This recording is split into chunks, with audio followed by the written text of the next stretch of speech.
சில பேர் ஆளை பார்த்தா 60 வயசு மாதிரி தோணும். உண்மையான வயசு என்னன்னு பார்த்தா 40 அல்லது 45ம்பாங்க. சில பேரை பார்க்கறதுக்கு 45 மாதிரி தெரியும், உண்மையிலேயே 65 தாண்டி இருப்பாங்க. ஒரு மனிதனுக்கு 2 வகையான வயது உண்டுங்கிறார் ஓஷோ.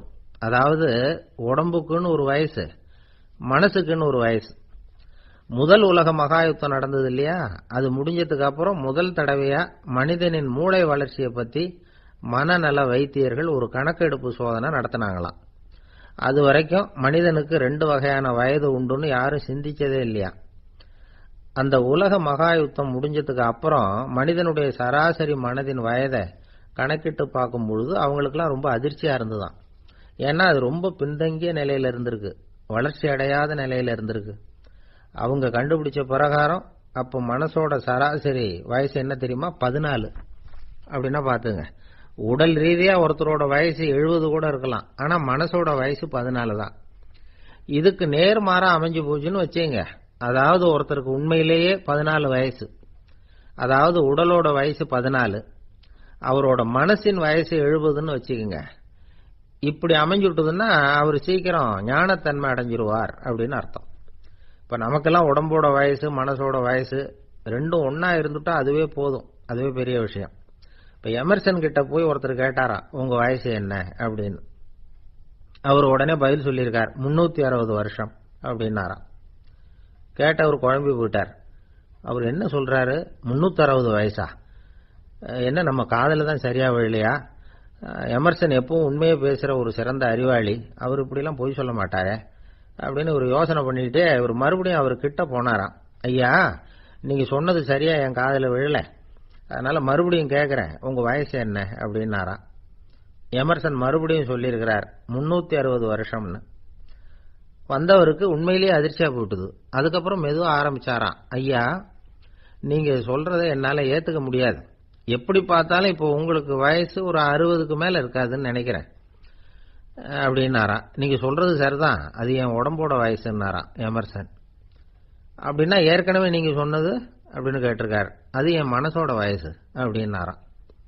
நம்மளை பொறுத்த வரைக்கும் அறிவு தூசு படிஞ்சிருக்கு, அது மாதிரியே அன்பும் மாசுபட்டிருக்கு. இது ரெண்டையும் சுத்தம் பண்ண வேண்டியிருக்குது, அப்பதான் நாம சரியான வயசுல வாழ முடியும். ஒரு ஆசாமி இருக்கிறார், அவருக்கு உடம்போட வயசு அதிகம், மனசோட வயசு ரொம்ப குறைச்சல், குழந்தை மாதிரி. அவர் ஒரு ஆஸ்பத்திரியில படுத்திருக்கிறார். நர்சம்மா எல்லாருக்கும் மருந்து கொடுத்துட்டு போறாங்க. கொஞ்ச நேரம் கழிச்சு திரும்பி வந்தாங்க. அப்ப இவர் அந்த அம்மாவை கூப்பிட்டு சொல்றார், இதை பாருங்க சிஸ்டர், நீங்க எல்லாருக்கும் சின்ன சின்ன மாத்திரையா கொடுத்துட்டு எனக்கு மட்டும் நீளமான மாத்திரையா கொடுத்துட்டீங்க, முழுங்கிறதுக்கு ரொம்ப கஷ்டமா போச்சு, இனிமே எனக்கும் சின்ன மாத்திரையா கொடுங்க சிஸ்டர் அப்படின்னாராம். அந்த அம்மா உடனே அதிர்ச்சி ஆகி தலையில அடிச்சுக்கிட்டாங்களாம். நான் கஷ்டப்பட்டு மாத்திரையை முழுங்கினத்துக்கு நீங்க ஏமா தலையில தட்டிக்கிறீங்க அப்படின்னு கேட்டிருக்காரு இவர். இதுக்கு அவங்க சொல்லியிருக்கிறாங்க, நான் உங்களுக்கு கொடுத்துட்டு போனது மாத்திரை இல்லைங்க, அது தெர்மாமீட்டர் அப்படின்னாங்களாம்.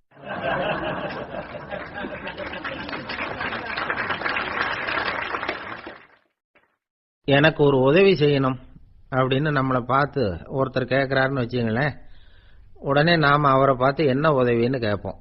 இதுதான் சராசரி மனிதர்களின் இயல்பு.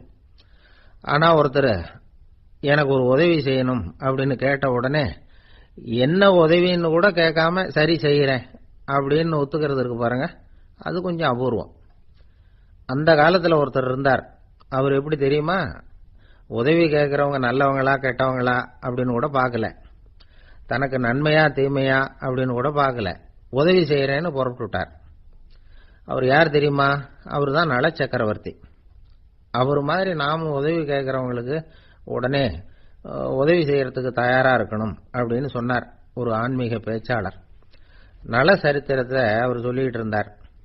இந்திரன், அக்னி, வருணன், யமன், இவங்க 4 பேரும் நலனை பார்த்து எங்களுக்கு நீ உதவி செய்யணும், எங்களுக்காக நீ தூது போகணும் அப்படின்னு கேட்கறாங்க. யாருகிட்ட தூது போகணும், என்ன காரியத்துக்காக போகணும் அப்படின்னு கேட்கணும்ல. நலன் அப்படி கேட்கவே இல்லை, உடனே சரின்னு ஒத்துக்கிறான். அதுக்கப்புறம் அவங்க விவரம் சொல்றாங்க, என்ன உதவி, யாருகிட்ட தூது போகணும் அப்படிங்கிற விவரத்தை சொல்றாங்க. நலனுக்கும் அப்புறம் தான் புரியுது, எந்த தமயந்தியை இவன் காதலிச்சானோ, எந்த தமயந்தின் சுயம்பரத்துக்காக இவன் போய்கிட்டு இருக்கிறானோ, அந்த தமயந்தியை பார்த்து தங்களுக்காக அவகிட்ட வாதாடணும், பேசணும், தங்களில் ஒருத்தரை கல்யாணம் பண்ணிக்கும்படியா கேட்கணும் அப்படின்னு அவங்க 4 பேரும் நலன்கிட்ட கேட்கறாங்க. இத கேட்டதும் நலன் கொஞ்சம் கூட முகம் சுளிக்கல, பதட்டப்படல. நேரா தமயந்தி கிட்ட போறான். இந்திரன், அக்னி, வருணன், யமன் இவங்களோட சிறப்புகளை எடுத்து சொல்றான். இவங்கள ஒருத்தரை கல்யாணம் பண்ணிக்கலாம் அப்படின்னு சொல்லி கேட்டுக்கிறான். ஆனா இதுக்கு தமயந்தி சம்மதிக்கல. சுயம்வரம் நடக்குது. அவ நலனை தேர்ந்தெடுக்கிறா. அந்த 4 பேரும் நலனுக்கு நிறைய வரங்கள்லாம் கொடுக்கறாங்க. அதுக்கப்புறம் இப்படி போகுது கதை. இதுல நாம கவனிக்க வேண்டியது என்னன்னா, உதவின்னு கேட்ட உடனே என்ன உதவின்னு கேட்காம சரி செய்யறேன்னு சொன்னான் பாருங்க, அதை கொஞ்சம் சிந்திக்கணும். செய்யறேன்னு ஒத்துக்கிட்டதுக்கு அப்புறம் அது என்ன உதவின்னு தெரிஞ்சும் முகம் சுளிக்காம அதை செஞ்சான் பாருங்க, அதையும் கொஞ்சம் சிந்திக்கணும். நம்மளும் ஒரு நண்பனை தேடி போனா, எனக்கு ஒரு உதவின்னா சரி சொல்லுன்னா, இப்போ உங்ககிட்ட 2 கார் இருந்தா என்ன பண்ணுவேன்னா, உடனே அதுல ஒண்ணு உங்ககிட்ட கொடுத்துருவேன்னா, அவன் உங்ககிட்ட 2 பங்களா இருந்தா என்ன பண்ணுவேன்னா, அதுல ஒண்ணு உங்ககிட்ட கொடுத்துருவேன்னா, உங்ககிட்ட 2 பேனா இருந்தா என்ன பண்ணுவேன்னா, அதுல ஒரு பேனாவை உங்ககிட்ட கொடுக்க மாட்டேன்னா அவன். ஏன்டா அப்படி சொல்றேன்னா, ஏன்னா இப்ப நிஜமாவே என்கிட்ட 2 பேனா இருக்கு, அதனால அப்படி சொல்றேன் அப்படின்னு நானா அவன்.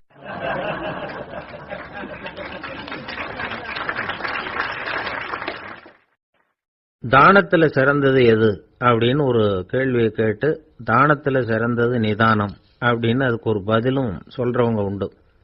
நிதானம் ரொம்ப அவசியம். அதுவும் இன்றைய உலகத்துக்கு ரொம்ப அவசியம். இன்னைக்கு உலகம் ரொம்ப பரபரப்பா போய்கிட்டு இருக்குது. பொறுமையா இருக்கணும்னு நினைக்கிறவங்களால கூட அப்படி இருக்க முடியறதில்ல. பொறுமையை சோதிக்கிறது மாதிரி பல சம்பவங்கள், அதையெல்லாம் சந்திச்சே தீர வேண்டியிருக்குது. எங்க போனாலும் கியூல நிக்க வேண்டியிருக்குது, எங்க போனாலும் காத்துக்கிட்டு இருக்க வேண்டியிருக்கு. ஆபீஸ்லயோ வீட்லயோ கூட நீங்க நிதானமா பொறுமையா நடந்துக்க தெரியலன்னா உங்களுக்கு சிடுமூஞ்சி, முசுடு இப்படிலாம் பேர் வச்சிருவாங்க. அது உங்களுக்கு தேவையா? சரி, வாழ்க்கையில் பொறுமைசாலின்னு பேர் வாங்கறதுக்கு என்ன வழி? முதல் பாயிண்ட், நீங்க நினைக்கிறது, எதிர்பார்க்கறது, செய்யறது எல்லாமே 100% கரெக்டா நடக்கணும்னு ஆசைப்படக்கூடாது. எதுவா இருந்தாலும் அதுல ஓரளவுக்கு தவறு நடக்கலாம் அப்படிங்கறத எதிர்பார்த்தே இருக்கணும். ஓரளவுக்கு அதை அனுமதிக்கணும். ஒரு நண்பரை 6 மணிக்கு ஒரு இடத்துக்கு வர சொல்லி இருக்கிறீங்க, 6 மணிக்கு அவர் வரல, உடனே பொறுமை இழந்து நடந்துக்கப்படாது. ஒரு 10 நிமிஷம் டிலே ஆகலாம். ஒரு வர்ற வழியில பஸ்ஸு கூட ஏதாவது டிராபிக்ல மாட்டிருக்கலாம். அதெல்லாம் எதிர்பார்த்தே கொஞ்சம் காத்திருக்கிறதுல ஒன்றும் தப்பு இல்லை. சில சமயம் டிலே ஆகிறது கூட நல்லதா முடியும். ஒரு பஸ்ஸை தவற விட்டுட்டு, ஐயோ கொஞ்சம் ஒரு 2 நிமிஷம் முன்னாடி வந்திருந்தா பிடிச்சிருக்கலாமே அப்படின்னு தவிச்சுக்கிட்டு இருப்பாங்க சில பேர். அடுத்தபடியா வர்ற பஸ் நேரடியா நீங்க போக வேண்டிய இடத்துக்கே கொண்டு போய் விடுற பஸ்ஸா கூட இருக்கலாம். அது உங்களுக்கு முன்னாடி தெரியாதுல்ல. சில நெருக்கடியான சூழ்நிலைகளை தமாஷா எடுத்துக்கிறதுக்கு பழகிக்கணும். சில இடங்களுக்கு போறப்ப காத்திருக்கிறதுக்கு நம்ம மனசை தயார்படுத்திக்கிட்டே போகணும். ஒரு ரயிலுக்கோ பஸ்ஸுக்கோ அல்லது விமானத்துக்கோ கப்பல் பிரயாணத்துக்கோ போறப்போ அங்க போய் நீங்க மணிக்கணக்கில் கூட காத்துக்கிட்டு தான் இருக்கணும். புறப்படுற நேரம் கூட மாறலாம். நீங்க போய் சேர்ந்ததும் அது உடனே புறப்படணும்னு கட்டாயமா என்ன? அது மாதிரி சமயத்துல படிக்கிறதுக்குன்னு சில சுவாரஸ்யமான புத்தகங்களையும் கையில் எடுத்துக்கலாம். உங்களை சுத்தி எவ்வளவோ சுவாரஸ்யமான சம்பவங்கள் நடந்துகிட்டு இருக்குது இல்ல, அதையெல்லாம் வேடிக்கை பாருங்க. எதுக்காக காத்துக்கிட்டு இருக்கிறோமோ அந்த காரியத்துல உண்மையாவே நமக்கு ஒரு அக்கறை இருந்தா நமக்கு போர் அடிக்காது. சில கோயில்கள்ல பார்த்திருப்பீங்க, தரிசனத்துக்காக பக்தர்கள் நாள் கணக்குல காத்துக்கிட்டு இருப்பாங்க. அவங்க எல்லாம் அழுத்துக்கிறது இல்ல. ஆண்டவனை தரிசிக்கணுங்கிற உண்மையான அக்கறை இருக்கிறதுனால அவங்களுக்கு போர் அடிக்கிறது இல்ல. ஆனா சில சினிமா தியேட்டர்ல கூட பார்க்கலாமே, சினிமா கியூ கூட அப்படிதான். சாயந்தரம் 6 மணி ஆட்டத்துக்கு காலம்பரம் 6 மணிக்கே போய் கூட காத்துக்கிட்டு இருப்பாங்க. அவங்களுக்கு எல்லாம் போர் அடிக்காது, படம் பார்க்குற ஆர்வம். இன்னொரு முக்கியமான விஷயத்த நாம பழக்கப்படுத்திக்கணும். லிவ் ஃபார் தி மூமெண்ட் அப்படிங்கிறாங்க நிபுணர்கள். ரொம்ப பேர் எப்படின்னா அடுத்தபடியா நடக்க போற விஷயத்திலேயே கவனமா இருப்பாங்க. அந்த நினைப்புலயே இந்த நிமிஷத்தை பொறுமை இல்லாம கழிப்பாங்க. ஒருத்தர் இருக்கார், அவர் எப்படின்னா ஆபீஸ் முடியறதுக்குள்ளேயே சார் 5 மணிக்கெல்லாம் ரெடியா இருங்க, நாம அந்த ஹோட்டல்ல போய் டிஃபன் சாப்பிடணும் அப்படின்னு 4 மணிலேருந்து சொல்லிட்டு இருப்பார். 4:55 பரபரப்பா ஓடி வருவார். 2 பேரும் புறப்படுவோம், ஹோட்டலுக்கு போவோம், சாப்பிட்டுக்கிட்டு இருப்போம். அப்படி சாப்பிட்டுட்டு இருக்கிறப்ப சார் சாப்பிட்டு முடிச்சது நேரா ஒரு ஜவுளி கடைக்கு போறோம் அப்படிம்பார். பரபரக்க சாப்பிட்டு முடிப்பார், புறப்படுவார். ஜவுளி கடையில அவசரமா சீக்கிரம் பில் போடுங்க சார், சினிமாவுக்கு நேரம் ஆயிடும் பாரு. சினிமா தியேட்டர்ல உட்காந்து அடுத்தபடியா எங்க டின்னர் சாப்பிடுறதுன்னு யோசனை பண்ணிட்டு இருப்பார்.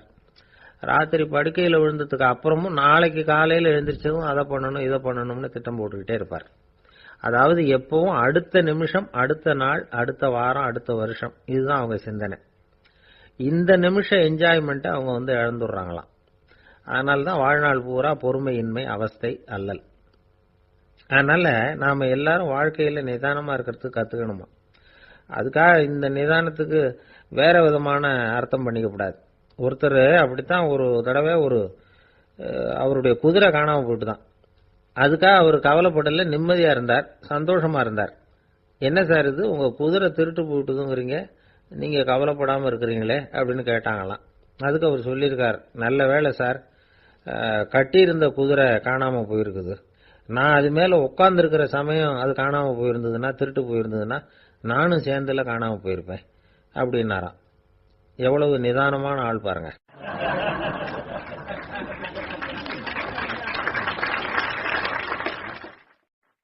நாட்டுல நல்லவங்க ஒருத்தர் 2 பேர் இருக்கிறதுனால தாங்க மழையே பெய்யுது அப்படின்னு சொல்றது உண்டு. நல்லார் ஒருவர் உளரேல் அவர் பொருட்டு எல்லாருக்கும் பெய்யும் மழை. சில சமயம் ரொம்ப பேர் திடீர்னு நல்லவங்களா ஆயிடுவாங்க போல இருக்கு. அதனாலதான் விடாம பேய் மழையா கொட்டி தீர்த்துடுது. எல்லாரும் நல்லவங்களாயிட்டா உலகமே தாங்காது போல இருக்க. அப்பப்ப ஒருத்தர் 2 பேர் நல்லவங்களாகணும், அப்பதான் சீரா மழை பெய்யும். மாசத்துக்கு 3 பேர் நல்லவங்களானா மாதம் மும்மாரி பொழியும். இதெல்லாம் வேடிக்கை பேச்சு. இப்போ இதெல்லாம் ஒரு பக்கம் இருக்கட்டும், இப்போ விஷயத்துக்கு வருவோம். ஒரு கும்பல்ல நல்லவன் யாரு அப்படிங்கறத எப்படி கண்டுபிடிக்கிறது? இதுக்கு ஒரு வேடிக்கை கதை உண்டு. என்னுடைய நண்பர் ஒருத்தருக்கு அவங்க பாட்டியம்மா சொன்ன கதையா அது. அது என்ன கதைன்னா, ஒரு ஊர்ல ஒரு சமயம் பலமான மழை பெய்ய ஆரம்பிச்சுட்டுதான். இடி மின்னல் ரொம்ப கடுமையா இருந்திருக்குது. ஆரம்பிச்ச மழை வர வர கடுமையா ஆகிட்டு இருக்குதே தவிர நிக்கிற பாடா தெரியல. ஊரு ஜனங்கள்லாம் பார்த்தாங்க. இதுக்கு மேலேயும் வீட்டு உள்ள இருந்தா ஆபத்துங்கிறத புரிஞ்சுக்கிட்டாங்க. ஏன்னா வீடெல்லாம் இடிஞ்சு விழுந்துருமோங்கிற பயம். உடனே எல்லாரும் புறப்பட்டு ஊருக்கு பொதுவா இருந்த ஒரு மண்டபத்துல போய் தங்கிக்கிட்டாங்க. மின்னல் கடுமையா இருந்தது. இடி எந்த நேரத்திலையும் விழலாம்ங்கிற நிலைமை. எப்போ விழலாம்னு பார்த்துக்கிட்டு இருக்குது. அந்த மண்டபத்துல இருந்த ஜனங்கள் மனசுக்குள்ள ஒரு பயம். நம்ம கூட்டத்துல யாராவது ஒரு கெட்டவன் பாவம் பண்ணவன் இருந்தா கூட இடி இந்த மண்டபத்துல விழுந்துரும், அது எல்லாருக்கும் ஆபத்து அப்படின்னு நினைச்சாங்க. சரி, இதுக்கு என்ன பண்ணலாம் அப்படின்னு யோசனை பண்ணாங்க. அந்த கூட்டத்துல ஒரு பெரியவர் இருந்தார். அவரு ஒரு யோசனை சொன்னார். இதோ பாருங்க, அதுக்கு ஒரு வழி இருக்கு. அதோ எதிர்த்தாப்புல கொஞ்சம் தூரத்துல ஒரு உயரமா மரம் ஒண்ணு இருக்கு பாருங்க. பொதுவா இடி சுலபமா விழறது அது மாதிரி உயரமான மரத்துல தான். நம்ம கூட்டத்துல இருக்கிறவங்க எல்லாரும் ஒவ்வொருத்தரா போய் அந்த மரத்தை தொட்டு விட்டு திரும்பி வந்துடணும். நம்மள பாவம் பண்ணவன் யாரோ அவன் அந்த மரத்தை தொடுற சமயத்துல இடி விழுந்துரும், அவன் மட்டும் போயிடுவான், மண்டபத்துல இருக்கிற நாமெல்லாம் பொழைச்சிக்கலாம் அப்படின்னு ஐடியா கொடுத்தாரு அந்த பெரியவர். இது நல்ல யோசனையா பட்டது. எல்லாரும் ஒத்துக்கிட்டாங்க. ஒவ்வொருத்தரா போய் அந்த மரத்தை தொட்டு விட்டு திரும்பி வந்தாங்க. இடி எதுவும் விழல. இன்னமும் பாவம் பண்ண ஆசாமி அதை போய் தொடல போல இருக்கு அப்படின்னு நினைச்சுக்கிட்டாங்க. ஒவ்வொருத்தரா போறாங்க, எல்லாரும் போய் தொட்டுவிட்டு வந்தாச்சு. இன்னும் ஒரே ஒரு ஆசாமி தான் பாக்கி. கடைசியா இருந்த அந்த ஆள் பயந்துட்டான். இது வரைக்கும் இடி விழலைன்னா இப்ப என்ன அர்த்தம்? இப்ப நாம தான் பாக்கி, நாம தான் தப்பு பண்ண ஆள் போல இருக்கு அப்படின்னு நினைச்சுட்டான். அதனால துணிச்சலா போய் தொடுறதுக்கு பயந்தான், தயங்கிக்கிட்டே இருந்தான். இருந்தாலும் மற்றவங்க எல்லாம் சும்மா இருப்பாங்களா, கட்டாயப்படுத்தி கழுத்தை பிடிச்சி தள்ளாத குறையா அவனை தள்ளி விட்டாங்க, போய் தொட்டுட்டு வாடான்னு. அவன் நடுங்கிட்டே போய் அந்த மரத்தை தொட்டான். அதே வினாடி ஒரு பயங்கரமான மின்னல் இடி விழுந்துட்டுது. எங்க விழுந்தது தெரியுமா? அந்த ஆள் மேல இல்ல, மண்டபத்துல விழுந்தது. மண்டபத்துல இருந்தவங்க பூரா காலி. அந்த ஒரு ஆள் மட்டும் பொழைச்சுக்கிட்டான். இந்த ஒரு ஆளை காப்பாத்துறதுக்காக தான் இடி மண்டபத்துல விழாம இருந்திருக்குது. இதுதான் கதை. அதனால நல்லவங்க எப்படியும் தப்பிச்சுக்குவாங்க அப்படிங்கிறது ஒரு நீதி. ஒருத்தன் அப்படிதான் தெருவில் நடந்து போய்கிட்டு இருந்தான், ரொம்ப நல்லவன். எதிரில் ஒருத்தன் சைக்கிள்ல வந்துகிட்டு இருந்தான். அதுல மோதி இவன் கீழே விழுந்துட்டான். சைக்கிள்காரன் உடனே இறங்கி இவனை தூக்கி விட்டான். இவன் எழுந்திருச்சு அவனை முறைச்சி பார்த்தான். அப்படி பார்க்காதீங்க சார், நீங்க ரொம்ப புண்ணியம் பண்ணிருக்கீங்க, அதுதான் இப்ப சைக்கிள்ல மோதிக்கிட்டீங்க அப்படின்றான். என்ன அப்படி சொல்றேன் நானா? இவன் 10 நிமிஷத்துக்கு முன்னாடி நான் லாரி ஓட்டிட்டு வந்தேன், அப்போ நீங்க எதிரில் வந்திருந்தீங்கன்னா என்ன ஆயிருக்கும் அப்படின்னானா அவன்.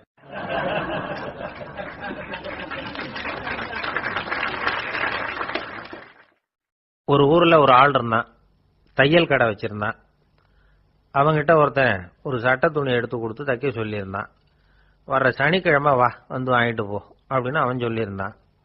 அதே மாதிரி இவன் வந்தான். அவன் தச்சு வச்சிருந்த சட்டையை கொடுத்தான். இவன் வாங்கி அங்கேயே போட்டு பார்த்தான். கை நீளம் ஒண்ணுக்கு ஒண்ணு வித்தியாசமா இருந்தது. வலது கை இடது பக்கத்தை விட நீளம் குறைச்சலா இருந்தது. அவன் முணுமுணுக்க ஆரம்பிச்சுட்டான், என்ன இது இப்படி தைச்சுட்டியேன்னு. இதுக்கு அவன் சொன்னான், ஐயையோ இதுக்காகவா சங்கடப்படுறீங்க, வலது கையை மட்டும் கொஞ்சம் உள்ள இழுத்தாப்புல வச்சுக்கிட்டீங்கன்னா சரியா போகுது. மற்றபடி அந்த சட்டையில உள்ள கலை அம்சத்தை கவனிங்க, எவ்வளவு அற்புதமா தச்சிருக்கேன் பாருங்க. ஒரு சின்ன குறைய இப்படிலாம் பொருட்படுத்த வேண்டியதில்லை.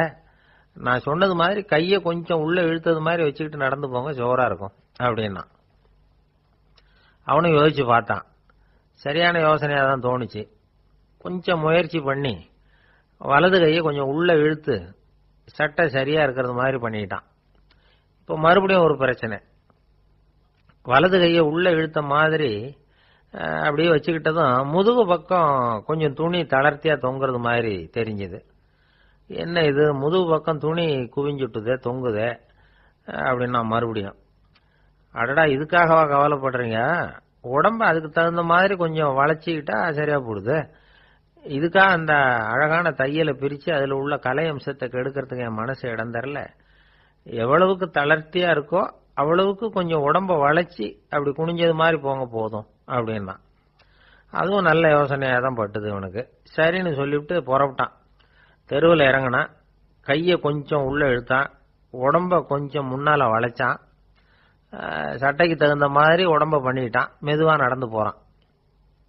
இப்போ எதிரில் இன்னொருத்தன் வரான். இவனை பார்க்கறான், இவன் போட்டிருக்கிற சட்டையை பார்க்கறான். ஆஹா அற்புதம்ங்கிறான். சும்மா சொல்லப்படாது, ரொம்ப நல்லா இருக்கு, நிச்சயமா இது இந்த ஊர் மேல தெருவில் இருக்கிற ஒருத்தன் இருக்கானே அவன் தச்சதா தான் இருக்கணும் அப்படின்னா. இதை கேட்டதும் அவனுக்கு ஆச்சரியம். எப்படி அவ்வளவு கரெக்டா கண்டுபிடிச்சிங்க அப்படின்னு கேட்டிருக்கான். இதுக்கு அந்த வழிபோக்கன் சொன்னானா, அவன் ரொம்ப கெட்டிக்காரன், உங்களை மாதிரி உடம்பும் கையும் வளைஞ்சு போன ஒரு ஆசாமிக்கு அவனை தவிர வேற யாராலேயும் இவ்வளவு பொருத்தமான ஒரு சட்டையை தைக்க முடியாது அப்படின்னானா. பாருங்க, அவனுக்காக இவன் அனுசரிக்க போய் இவனோட நிலைமை எப்படி ஆயிட்டுது பாருங்க. இதே மாதிரி தான் சில சடங்குகளும் சம்பிரதாயங்களும் நம்மளை கோமாளி ஆக்கி விட்டுரும். எதுவா இருந்தாலும் அதுல அறிவுபூர்வமான அணுகுமுறை அவசியம். ஒரு நர்ஸ் அவசரமா ஓடி டாக்டர் கிட்ட சொல்லிச்சான், டாக்டர் ஒரு தப்பு நடந்து போச்சு, 10ஆம் நம்பர் பெட்ல இருக்கிற பேஷண்ட்டுக்கு காலில் ஆபரேஷன் பண்றதுக்கு பதிலாக கையில் ஆபரேஷன் பண்ணி விட்டீங்க. கை ஆபரேஷன் பண்ணிக்க வேண்டிய ஆள் 7ஆம் நம்பர் பெட்ல இருக்கார் அப்படின்னு தான். அதுக்கு இவர் பதட்டப்படாம சொன்னாராம், பரவாயில்ல இவரை தூக்கி 7ஆம் நம்பர் பெட்ல போட்டுரு அப்படின்னாராம்.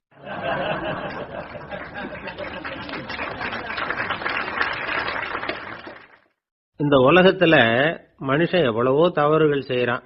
அதுக்கெல்லாம் என்ன காரணம்? அதை பத்தின ஆராய்ச்சி தான் இன்னைக்கு. இதுக்கு ஆராய்ச்சி என்னத்துக்கு, அது தெரிஞ்ச விஷயம் தானே அப்படின்னு நீங்க நினைக்கலாம். ஆனா அப்படி அலட்சியமா இந்த விஷயத்தை விட்டுறக்கூடாது. பொதுவா எல்லோரும் நினைக்கலாம், எது சரி எது தவறு அப்படின்னு தெரியாததுனால தான் மனுஷன் தப்பு பண்றான் அப்படின்னு. ஆனா அப்படி சொல்லிட முடியாது. மனுஷன் தெரிஞ்சே தான் தவறுகள் பண்றான். இப்போ உதாரணத்துக்கு ஒரு சாலையில இடது பக்கம் போக வேண்டிய ஒருத்தர் நடுக்கோட்டை தாண்டி வலது பக்கமா வண்டியை ஓடிட்டு போறாருன்னு வச்சுங்க. என்னப்பா இது தப்பு இல்லையா அப்படின்னு அவர்கிட்ட கேட்டா, அதெல்லாம் எனக்கு தெரியும், நீ உன் வேலையை பார்த்துட்டு போ அப்படிம்பார். வலது பக்கமா போறது தப்புன்னு தெரிஞ்சே தான் அவர் அப்படி செய்யறார், அப்படி போறார். பெரிய உத்தியோகத்தில் இருக்கிறவங்க கூட லஞ்சம் வாங்குறாங்க. அவங்களுக்கெல்லாம் லஞ்சம் வாங்குறது தப்புன்னு தெரியலன்னு அர்த்தம். திருடுறது தப்புன்னு தெரியாமலாம் மனுஷன் திருடுறான், நல்லாவே தெரியும். நீங்க வேணும்னா கேட்டு பாருங்க, வேற வழி இல்ல அதனால தான் திருடுறேன்பா. திருடுறது ஒரு புண்ணியமான காரியம்னு திருடனே கூட சொல்ல மாட்டான். திருடுறது தவறுங்கிறது திருடனுக்கு தெரியும் அப்படிங்கறத விளக்கறதுக்காக ஒரு பெரியவர் ஒரு கதை சொன்னார். அதாவது 2 திருடர்கள் 2 பேரும் சேர்ந்து ஒரு வீட்டுக்கு போய் ஒரு 10,000 ரூபாயை திருடிட்டு வந்துடுறாங்க. ஒரு காட்டு வழியா வந்துகிட்டு இருக்கிறாங்க. இன்னும் விடியல. 2 பேருக்கும் தூக்கம் கண்ணை சுத்துது. சரி இப்படியே ஒரு மரத்தடியில படுத்து தூங்குவோம், காலையில விடிஞ்சதும் இந்த பணத்தை 2 பேரும் பங்கு போட்டுக்குவோம் அப்படின்னு முடிவு பண்றாங்க. அதே மாதிரி படுத்து தூங்குறாங்க. நடு ராத்திரியில ஒரு திருடன் முழிச்சுக்கிறான். விடிகிற வரைக்கும் காத்துக்கிட்டு இருந்தா 5,000 ரூபா தான் கிடைக்கும், இப்பவே கம்பி நீட்டினா 10,000 ரூபா கிடைக்கும் அப்படின்னு யோசிச்சு பார்த்துட்டு ஒரு முடிவுக்கு வந்தான். மெதுவா அந்த 10,000த்தையும் சுருட்டிக்கிட்டு அடுத்தவனுக்கு தெரியாம ஓடி போயிட்டான். விடியுது. அடுத்தவன் எழுந்திரிச்சு பாக்குறான், பணத்தையும் காணல, பாகஸ்தனையும் காணல. இந்த திருடன் அந்த திருடனை திட்டுறான், திருட்டு பய, அயோக்கிய பய, இப்படி அநியாயமா கிளப்பிட்டு போட்டானே அப்படிங்கிறான். இதுல இருந்து என்ன தெரியுது? தெரியாம எடுத்துக்கிட்டு போறது திருட்டு, அயோக்கியத்தனம், அநியாயம் அப்படிங்கறது இவனுக்கு தெரிஞ்சிருக்குது. அதனாலதான் அடுத்தவனை பார்த்து இப்படி திட்டுறான். அதனால தெரியாததுனால மனுஷன் தவறு பண்றான்னு சொல்றது சரியில்லை. அப்படின்னா மனுஷன் பண்ற தவறுகளுக்கு உண்மையான காரணம் தான் என்ன? இதே சந்தேகம் அர்ஜுனனுக்கும் வந்துதான். அதனாலதான் அவன் பகவானை பார்த்து கேட்கறான். மனுஷன் தன் விருப்பத்துக்கு விரோதமா ஏதோ ஒரு சக்தியினால பலாத்காரமா இழுக்கப்பட்டது மாதிரி பாவம் பண்றானே, அந்த சக்தி என்ன அப்படின்னு கேட்கறான். இதுக்கு பகவான் பதில் சொல்றார். காமமும் குரோதமும் தான் அந்த சக்திகள், அதாவது ஆசையும் சினமும். இது ரெண்டும் உன்னுடைய எதிரிகள் அப்படிங்கறத புரிஞ்சுக்கோ அப்படிங்கிறார். இன்னமும் நுணுக்கமா பார்த்தா காமத்தினுடைய மறு உருவங்கள் தான் குரோதமும் லோபமும். ஆசை நிறைவேறலன்னா குரோதம், அதாவது கோபம். ஆசை நிறைவேறிட்டதுன்னா லோபம், அதாவது பேராசை. பாவத்தை கண்ட்ரோல் பண்ணணும்னா அதுக்கு மெயின் சுவிட்ச் எது அப்படிங்கிறது இப்பதான் தெரியுது. அதுக்கு மனுஷன் தெரிஞ்சே தான் தவறு பண்றான் அப்படின்னு பேசிக்கிட்டோமே. அதுக்கு ஒரு உதாரணம். ஒரு ஆளு ஹோட்டல்ல சாப்பிட போனான். சாப்பிட்டு முடிச்சான். எழுந்திரிச்சு முதலாளி கிட்ட பில்ல கொடுத்தான். காசை கொடுக்கல. முதலாளி பணம் கொடுன்னு கேட்டார். இவன் என்கிட்ட பணம் இல்லைன்னா. முதலாளி கொஞ்சம் கூட அலட்டிக்கல. உள்ள இருந்து ஒரு ஆளை கூப்பிட்டார். இவனை கூப்பிட்டுட்டு போய் இட்லி மாவு ஆட்ட சொல்லுனார். இவனும் கவலைப்படாம உள்ள போயிட்டான். அப்போ அழைச்சிட்டு போற ஆளு கேக்குறான், ஏன் சார் சாப்பிடுறதுக்கு முன்னாடி காசு இல்லைங்கிறது உங்களுக்கு தெரியாதா அப்படின்னு கேக்குறான். தெரியும், காசு இல்லைங்கிறதும் தெரியும், காசு இல்லாம சாப்பிட்டா மாவாட்டணுங்கிறதும் தெரியும் அப்படின்னா அந்த ஆள். அப்படின்னா நீங்க உங்க வீட்லயே சாப்பிட்டு இருக்கலாமே அப்படின்னு கேக்குறான் அவன். அதுக்கு இவர் சொல்றாரு, அது எப்படி, அங்க சாப்பிட்டாலும் நான் இதே வேலையை தானே செய்ய வேண்டியிருக்கும் அப்படின்னாராம்.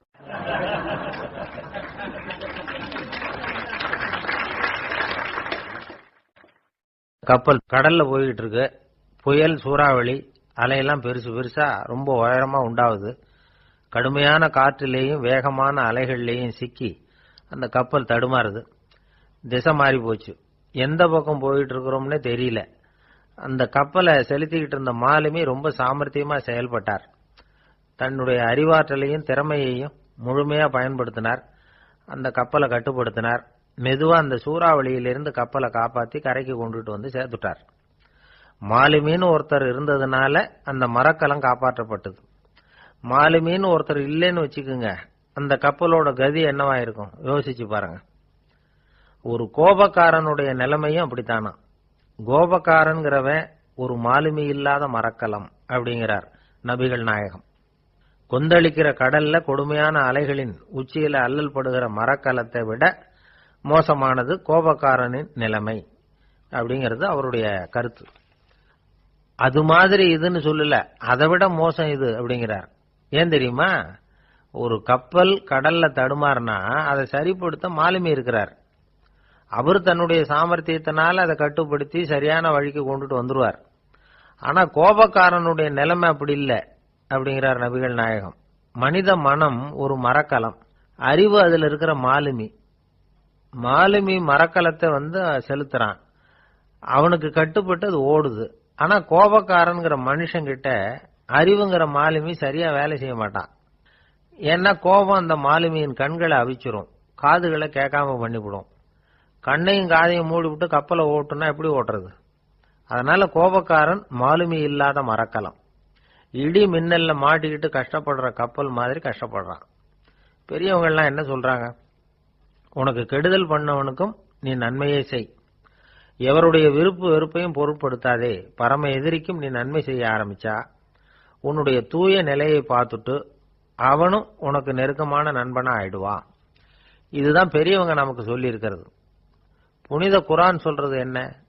தீமையை நன்மையை கொண்டே நீர் தடுத்துக் கொள்ளும் அப்படின்னு சொல்லப்பட்டிருக்கு. அதுல இன்னா செய்தாரை ஒருத்தல் அவர் நாண நன்னயம் செய்து விடல் அப்படிங்கிறார் திருவள்ளுவர்.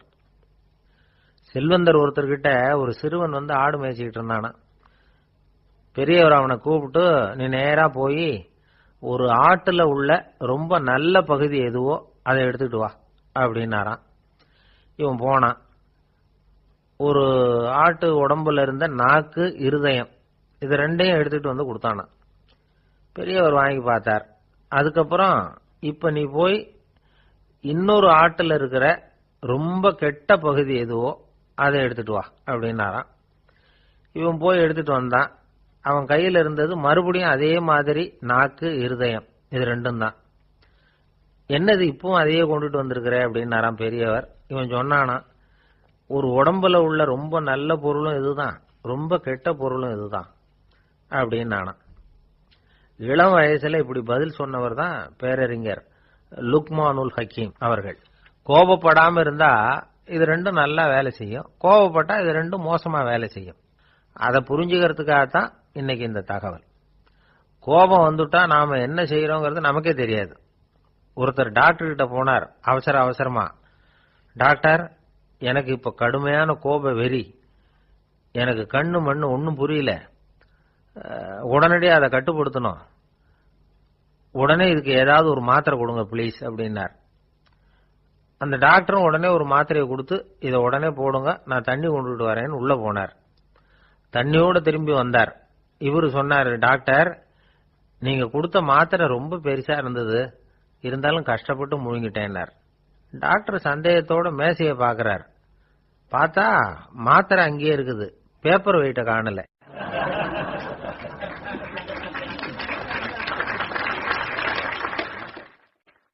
நம்மள மாதிரி ஒரு ஆசாமி அவன் நம்மள மாதிரியே கற்பனை பண்ணான். அதாவது நாம தான் இந்த உலகத்துல ரொம்பவும் கஷ்டப்படுறோம், மற்றவங்க எல்லாம் சந்தோஷமா இருக்கிறாங்க அப்படின்னு அவன் நினைச்சுக்கிட்டான். அவன் ஒரு நாள் கடவுளை வேண்டிக்கிட்டானான், சுவாமி, இந்த உலகத்துல எவ்வளவோ பேர் இருக்கிறாங்க, ஒவ்வொருத்தருக்கும் ஒவ்வொரு விதமான கஷ்டம் இருக்கலாம், ஒத்துக்கிறேன், இருந்தாலும் எனக்கு அது கொஞ்சம் அதிகமா இருக்கிறது மாதிரி தெரியுது, அதனால நீங்க எனக்காக ஒரு சின்ன உதவி செஞ்சா போதும்.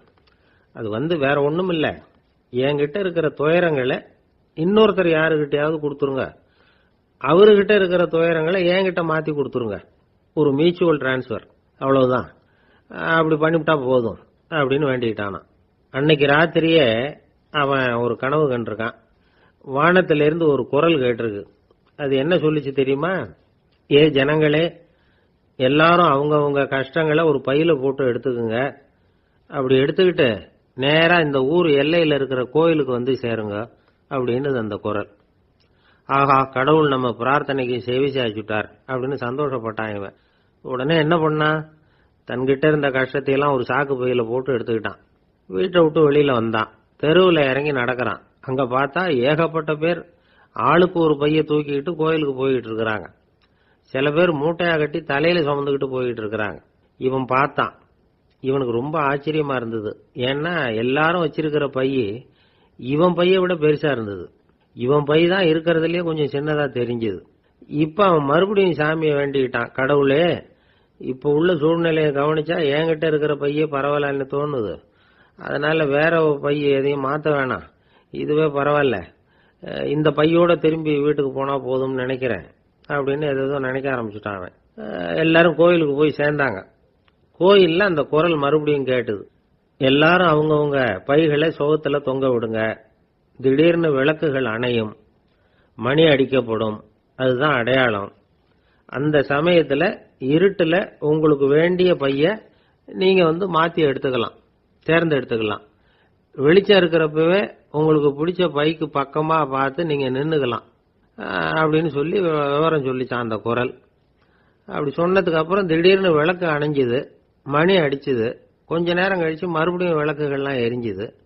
இப்போ பார்த்தா எல்லாரும் அவங்கவுங்க பையையே கெட்டியா பிடிச்சிட்டு நிக்கிறாங்க. இவனும் அப்படியே நிக்கிறான். இவன் மெதுவா பக்கத்துல நிக்கிறவங்க கிட்ட கேட்டானா, ஏன் நீங்க பைய கையிலேயே வச்சிருக்கிறீங்க, செவுத்துல மாட்டலையா அப்படின்னு கேட்டிருக்கான்.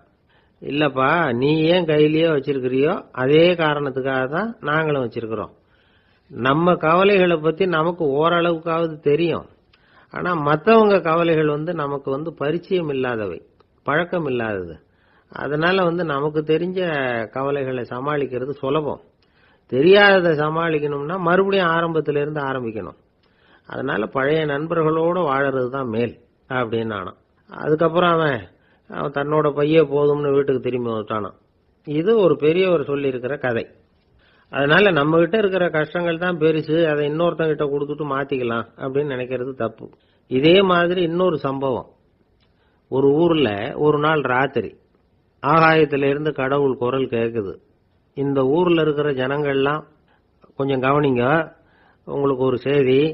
அதாவது இங்க இருக்கிற ஜனங்கள்லயே கொஞ்சம் கூட கவலையே இல்லாத ஆள் யாருன்னு எனக்கு தெரியணும். அதனால எல்லாரும் அவங்க கவலைகளை ஒரு பையில போட்டு எடுத்துக்கிட்டு கோயிலுக்கு வாங்க அப்படின்னார் கடவுள். உடனே வரிசையா எல்லாரும் வர ஆரம்பிச்சாங்க. எல்லார் கையிலையும் பை இருந்தது, சின்னதும் பெருசுமா.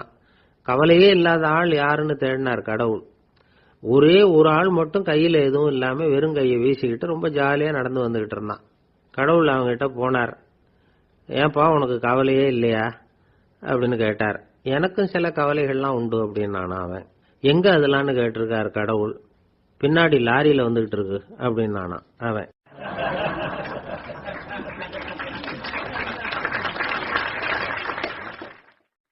இன்றைக்கு பல பேர் உயில் எழுதி வைக்கிறாங்கல்ல. இந்த உயில்னா என்ன?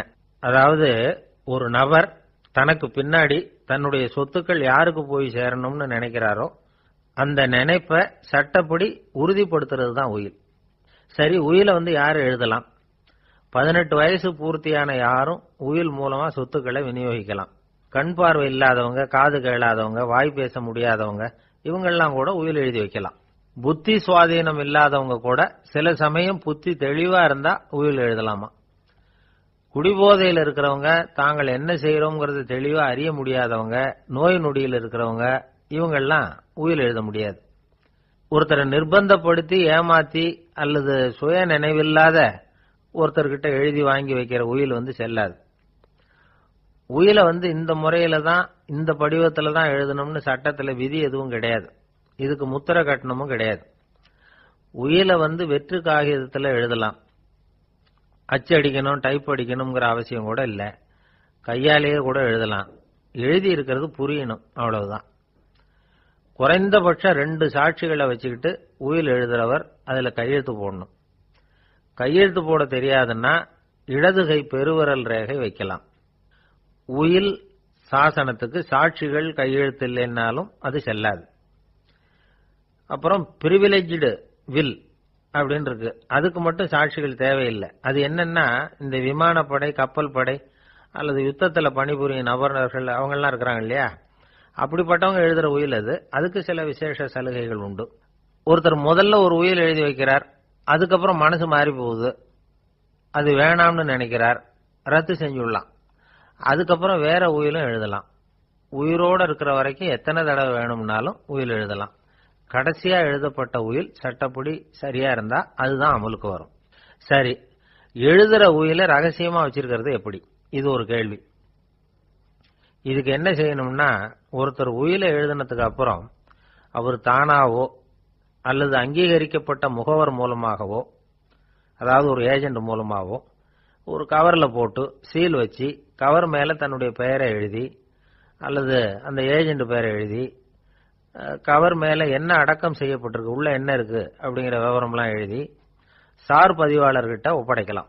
இதுக்கு கட்டணம் உண்டு. அதுக்கப்புறம் எப்ப தேவைப்படுதோ அப்போ ஒரு மனு கொடுத்து அந்த கவரை திரும்ப வாங்கிக்கலாம். இப்ப எழுதுற உயில இவ்வளவு நாளுக்குள்ள பதிவு செய்யணுங்கிற கால வரையறை உண்டா அப்படின்னு ஒரு கேள்வி வரலாம் இல்லையா? எப்ப வேணும்னாலும் பதிவு செய்யலாம். நம்மால் ஒருத்தர் ஒரு நாள் ரொம்ப அவசரமா வந்தார். இந்த உயில் எழுதுறது சம்பந்தமா பூரா விவரமா எனக்கு உடனே தெரியணும்னார். நான் உடனே அவரை வக்கீல் ஒருத்தர்கிட்ட அழைச்சிட்டு போனேன். இவர் அவர்கிட்ட எல்லா விவரமும் கேட்டு தெரிஞ்சுக்கிட்டார். ரொம்ப தேங்க்ஸ்ன்னு சொல்லிவிட்டு 2 பேரும் வெளியில வந்தோம். அதுக்கப்புறம் இவர்கிட்ட கேட்டேன், ஆமா இவ்வளவு விவரமா கேட்கறீங்களே, உங்களுக்கு எத்தனை பிள்ளைங்க சார் அப்படின்னு கேட்டேன். 6 பேர் சார் அப்படின்னார். சரி, இருக்கிற சொத்து எவ்வளவுன்னு கேட்டேன். அதை இனிமே தான் சம்பாதிக்க போறேன் அப்படின்னார்.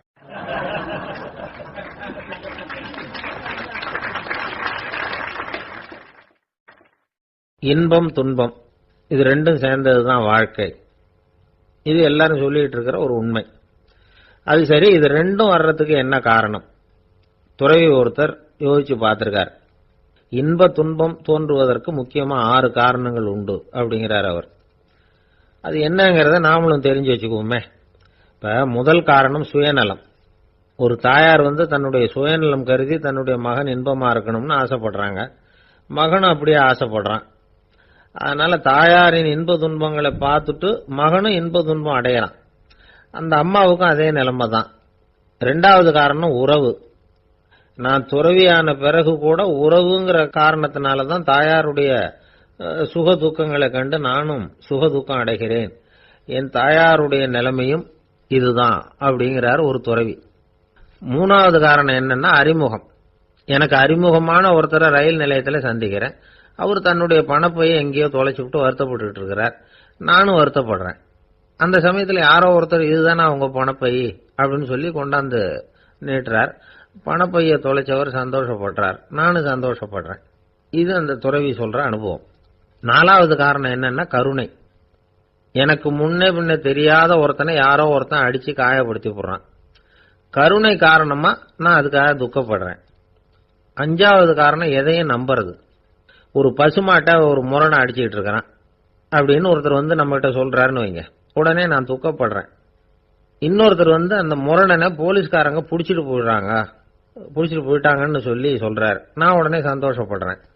மூணாவதா ஒருத்தர் வந்து முதல் 2 பேரும் சொன்னது பொய்யுங்கிறார். அப்ப நான் இன்ப துன்பம் ரெண்டுமே இல்லாம நிம்மதியா இருக்கிறேன். இது ஒரு விதம். அடுத்தது 6வது காரணம் என்னன்னா தன்மயமாகுதல். ஒரு நாவல் படிச்சுக்கிட்டு இருக்கிறோம், அதுல வர்ற பாத்திரங்களோட நாம ஒன்றி போயிடுறோம். அதுல வர்ற பாத்திரங்கள் சிரிச்சுதுன்னா நாமளும் சிரிக்கிறோம், அது அழுதுன்னா நாமளும் அழறோம். அதெல்லாம் வந்து அந்த துறவி சொல்ற அனுபவ உண்மைகள். இன்ப துன்பம் இது ரெண்டும் தோன்றுவதற்கு சுயநலம், உறவு, அறிமுகம், கருணை, எதையும் நம்புறது, தன்மயமாகிறது, இது எல்லாம் தான் முக்கிய காரணம் அப்படின்னு அவர் சொல்றார். ஆக கூடி ஒட்டு மொத்தமா யோசனை பண்ணி பார்த்தா பிற பொருள்கள் மீது பற்றுதல் காரணமா தான் நாம வந்து இன்ப துன்பம் அடையிறோம் அப்படிங்கறத புரிஞ்சுக்க முடியுது. மனுஷன் வந்து இன்ப துன்பம் அடையறதுக்கு 7வது காரணம் கூட ஒண்ணு உண்டு அப்படின்னு சொல்லிட்டே வந்தார் ஒருத்தர். அது என்ன அப்படின்னு கேட்டோம். அதுதான் சார் இந்த நீங்க சொல்லிட்டு வர்ற இன்று ஒரு தகவல்னார். எப்படி சொல்றீங்கன்னு கேட்டோம். இன்று ஒரு தகவல் கேட்க ஆரம்பிக்கிறப்போ மனசுல இன்பம், ஆரம்பிச்ச உடனே இது ஏற்கனவே கேட்ட சமாச்சாரமாச்சே அப்படின்னு நினைக்கிறப்போ துன்பம் அப்படின்னு அதுக்கு ஒரு விளக்கம் கொடுத்தார் அவர்.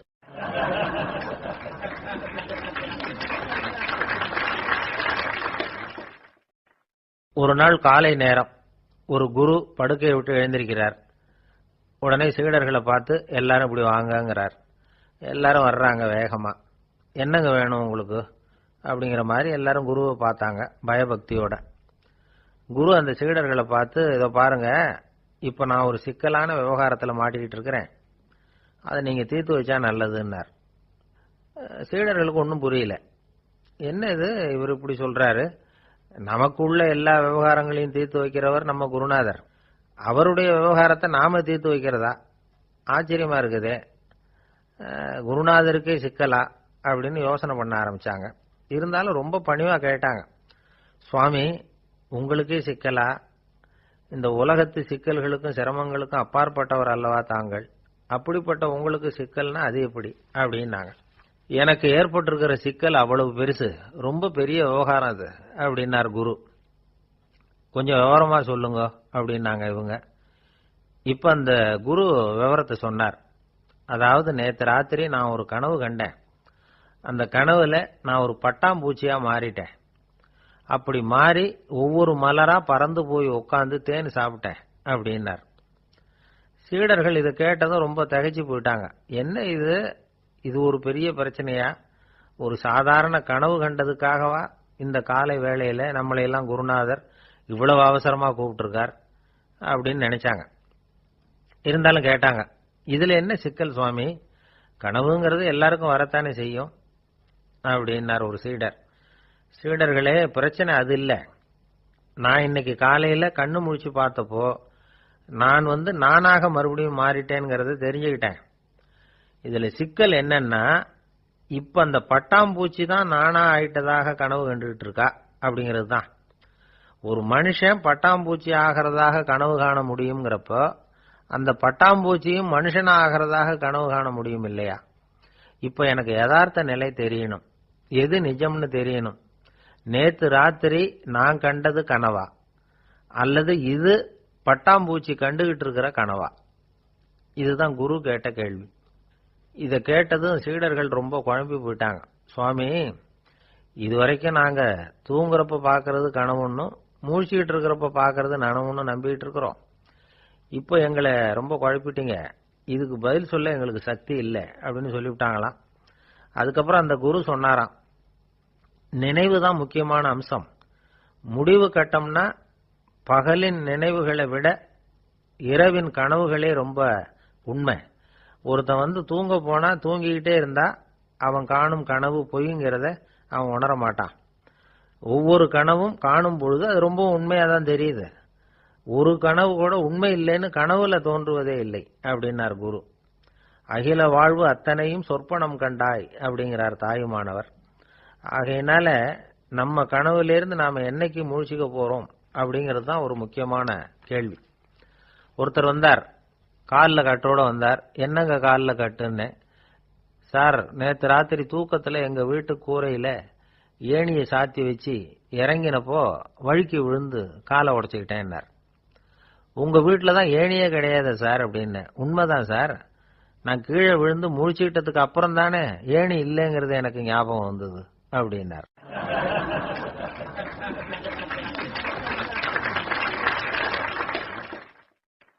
ஒரு நண்பர் சினிமா படம் தயாரிக்கிறவர், அவர்கிட்ட ஒரு நாள் பேசிக்கிட்டு இருந்தேன். அது எப்படி சார், நீங்க எடுக்கிற எந்த படமும் கையை கடிக்காத அளவுக்கு எடுத்துடுறீங்களே, அது எப்படின்னு கேட்டேன். அது ஒன்றும் பெரிய விஷயம் இல்லை சார். பெண்களுக்குன்னு சில உருக்கமான காட்சிகள், இளைஞர்களுக்குன்னு சில நடனங்கள், அடிதடி காட்சிகள், அப்புறம் வயசானவங்களுக்குன்னு சில ஆன்மீக காட்சிகள், சின்ன பிள்ளைங்களுக்கு சிரிப்பு, இப்படி எல்லாமும் சேர்த்து நான் படம் எடுக்கிறேன். மசாலா படம்னு பேரு. இது ரொம்ப பெருசா இல்லைன்னாலும் ஓரளவுக்கு சுமாரா ஓடிரும், கையை கடிக்காது அப்படின்னார். இது ஒரு உத்தி.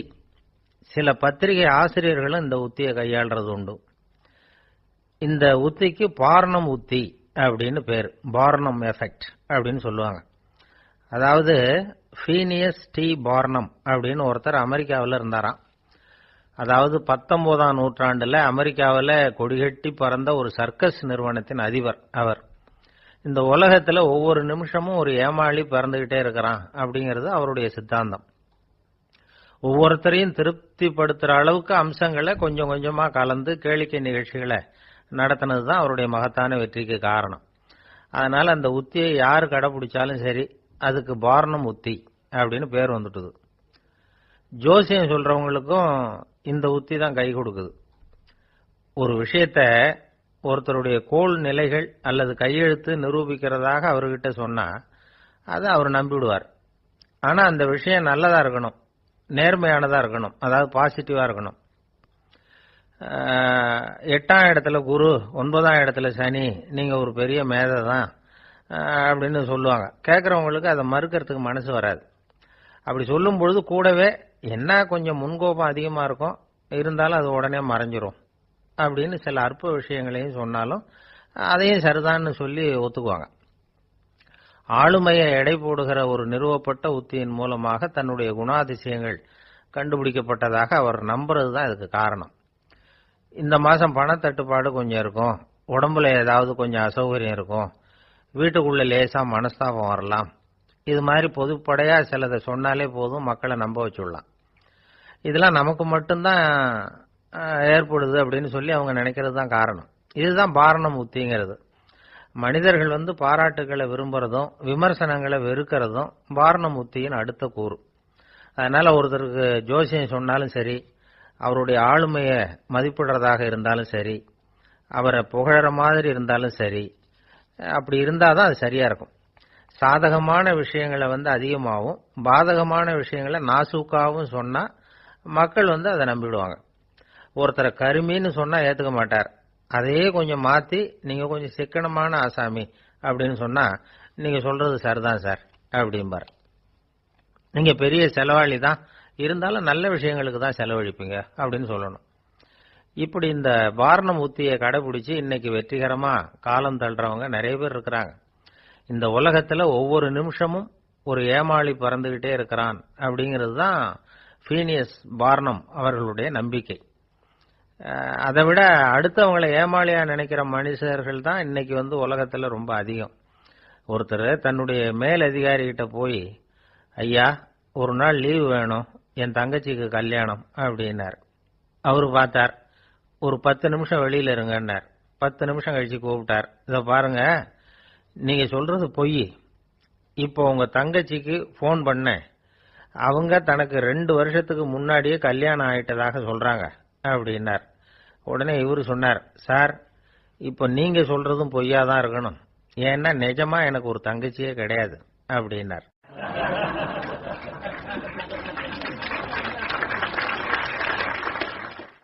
ஒரு பெரிய அரசன் இந்த உலகம் பூராவையும் ஆண்டுகிட்டு இருந்தான். ரொம்ப காலம் அப்படி அரசாட்சி பண்ணிட்டு இருந்தான். திடீர்னு அவனுக்கும் சில எதிரிகள் முளைச்சாங்க. அவங்க எல்லாம் ஒண்ணு சேர்ந்து இவனை தோற்கடிச்சுட்டாங்க. தோத்து போனதும் இவனுக்கு பயம் வந்துட்டுது, எங்க எதிரிகள் நம்ம கொன்னுடுவாங்களோ அப்படின்னு. வெளியில வந்தா தனக்கு ஆபத்துன்னு பயந்துகிட்டு யாருக்கும் தெரியாம ஒரு குகைக்குள்ள போய் பதுங்கி கிடக்குறான். நிலைமைய பாருங்க. முதல் நாள் அரண்மனையில அதிகாரம் பண்ணிக்கிட்டு இருந்தவன் மறுநாள் குகையில பயந்து போய் பதுங்கி கிடக்குறான். ராத்திரி நேரம் வந்தது, பசி வயத்தை கிள்ளுது, பிச்சை எடுத்து சாப்பிட வேண்டிய நிலைமை. பிச்சை எடுக்கிறதுக்கு பாத்திரம் வேணுமே, என்ன பண்றது அப்படின்னு அங்கேயும் இங்கேயும் பாக்குறான். ஒரு மூலையில யாரோ விட்டுட்டு போன ஒரு ஓடு கிடக்குது, அதை எடுத்துக்கிட்டு புறப்பட்டான். இருட்டுல வழி புரியல, ஏதோ ஒரு யூகத்துல காலை மெதுவா எடுத்து வச்சு நடந்து போயிட்டு இருக்கிறான். வழியில ஒரு கருப்பு நாய் படுத்து கிடந்தது. இருட்டுல அவன் இது கண்ணுக்கு சரியா தெரியல, அவனுக்கு தவறி போய் காலை வச்சுட்டான். அது மேல நாய் சும்மா இருக்குமா, வள்ளுன்னு விழுந்து கடிச்சு விட்டுது. காலை பாக்குறான், காலத்தையும் நினைச்சு பாக்குறான். அரண்மனையில வீரக்கழல் அணிந்த காலை உடைய மன்னா அப்படின்னு புகழ்வாங்களே புலவர்கள்லாம், ஆனா அது இன்னைக்கு நாய் கடிச்ச காலம் ஆயிட்டுதே அப்படின்னு நினைக்கிறான். அது மட்டும் இல்ல, முன்னாடி எல்லாம் பொற்கிண்ணங்கள்ல தான் அவன் சாப்பிடுவான். ஆனா இப்போ உடைஞ்சு போன ஓட்டு, அது ஓட்டை கையில வச்சுக்கிட்டு நிக்கிறான். அதுல ஏதாவது யாராவது சாப்பாடு போடுவாங்களான்னு. முன்னாடி எல்லாம் நிறைய பேர் அரண்மனைக்கு வருவாங்க, அரசருக்கு காணிக்கைன்னு சொல்லி இவன் காலடியில கொண்டாந்து கொட்டுவாங்க. அப்போலாம் இவன் அந்த ஜனங்களுடைய முகத்தை திரும்பி கூட பாக்குறது இல்ல, ரொம்ப கர்வமா உட்கார்ந்துருப்பான். அதே ஆளு இன்னைக்கு எல்லார் கண்ணிலையும் படுறது மாதிரி பிச்சை எடுத்துக்கிட்டு இருக்கிறான். அப்போலாம் காணிக்கைகளை தன்னுடைய கையால வாங்குறது தனக்கு கௌரவ குறைச்சல்னு நினைச்சு தன்னுடைய வேலைக்காரங்களை விட்டு தான் அதை வாங்க சொல்லுவான். இப்போ பாத்தீங்கன்னா அவனே தன் கையாலேயே பிச்சை வாங்குறான். நினைச்சு பாருங்க, அந்த மனுஷன் முத நாள் அரசன், மறுநாள் பிச்சைக்காரன். எவ்வளவு வித்தியாசம்! செல்வம் தான் இப்படி ஒரு வித்தியாசம் ஏற்படுறதுக்கு காரணம். அப்படிப்பட்ட செல்வம் வாழ்க்கையை நடத்துறதுக்கு நமக்கு தேவைதான். ஆனா அதையே நாம அடைய வேண்டிய பயனா நினைக்கிறோம் பாருங்க, அதுதான் வேடிக்கை. இத நம்மாழ்வார் அழகா ஒரு பாசுரத்துல சொல்றார். ஒரு நாயகமாய் ஓட உலகுடன் ஆண்டவர், கருணாய் கவர்ந்த காலர், சிதைகிய பானையர், பெருநாடு காண இம்மையிலே பிச்சைதாம் கொள்வர், திருநாரணன் தாழ் காலம் பெற சிந்தித்து உய்மினோ அப்படிங்கிறார் நம்மாழ்வார். ஒரு பெரிய பணக்காரர் ஒரு துறவிகிட்ட போய், சாமி என்கிட்ட நிறைய பணம் இருக்கு, இருந்தாலும் நிம்மதி இல்ல, என்னால நிம்மதியா இருக்க முடியல, என்ன காரணம்னு கேட்டாராம். உடனே அந்த துறவி இதுக்கு நேரடியா பதில் சொல்லாம பக்கத்துல நின்றுகிட்டு இருந்த ஒரு குழந்தைய கூப்பிட்டார். அது ஓடியாந்தது. ஒரு ஆப்பிள் பழத்தை எடுத்து அது கையில கொடுத்தார். அதை வாங்கிக்கிட்டு குழந்தை சிரிச்சுது. இன்னொரு பழத்தை எடுத்து கொடுத்தார், அதை இன்னொரு கையில வாங்கிட்டு சிரிச்சுது. 3வது ஆப்பிள் எடுத்து கொடுத்தார். 2 பழத்தையும் நெஞ்சில் அணைச்சிக்கிட்டு 3வது பழத்தையும் வாங்கறதுக்கு முயற்சி பண்ணிச்சு. ஆனா அது உடனே நழுவி கீழே விழுந்து உருண்டு ஓடிச்சு. ஏற்கனவே இருந்ததும் விழுந்துட்டுது. இப்ப அந்த குழந்தை அழ ஆரம்பிச்சுட்டுது. இப்ப அந்த துறவி பணக்காரர்கிட்ட சொன்னாராம், குழந்தைய கவனிச்சியா, 2 ஆப்பிள் போதும்னு அது நினைச்சிருந்தா இப்போ அது அழ வேண்டிய அவசியம் வந்திருக்குமா அப்படின்னாராம். எதுவுமே அளவுக்கு மிஞ்சினா துன்பம்தான். இந்த காலத்துல இதெல்லாம் யாரு காதுல வாங்குறாங்க? ஒருத்தனை நல்ல வழிக்கு கொண்டு வரணும்னு நினைச்சு அவனை கூப்பிட்டு உட்கார வச்சு இந்த கதையை சொல்லிட்டு இருந்தாங்க. சொல்லிவிட்டு அந்த குழந்தை செஞ்சது தப்பு தானே அப்படின்னு கேட்டிருக்கிறாங்க. ஆமாம், தப்பு தான், நானா இருந்தா அப்படி செஞ்சிருக்க மாட்டேன் நானா இவன். 2 பழமே போதும்னு சொல்லிருப்பியா அப்படின்னு கேட்டிருக்காங்க. அப்படி இல்லைங்க, அவர் கொடுக்க கொடுக்க ஒவ்வொரு பழமா வாங்கி பின்னாடி வச்சுட்டு மறுபடியும் கையை நீட்டுவேன் அப்படிங்கிறானா. இவெல்லாம் எந்த காலத்துல திருந்துறது?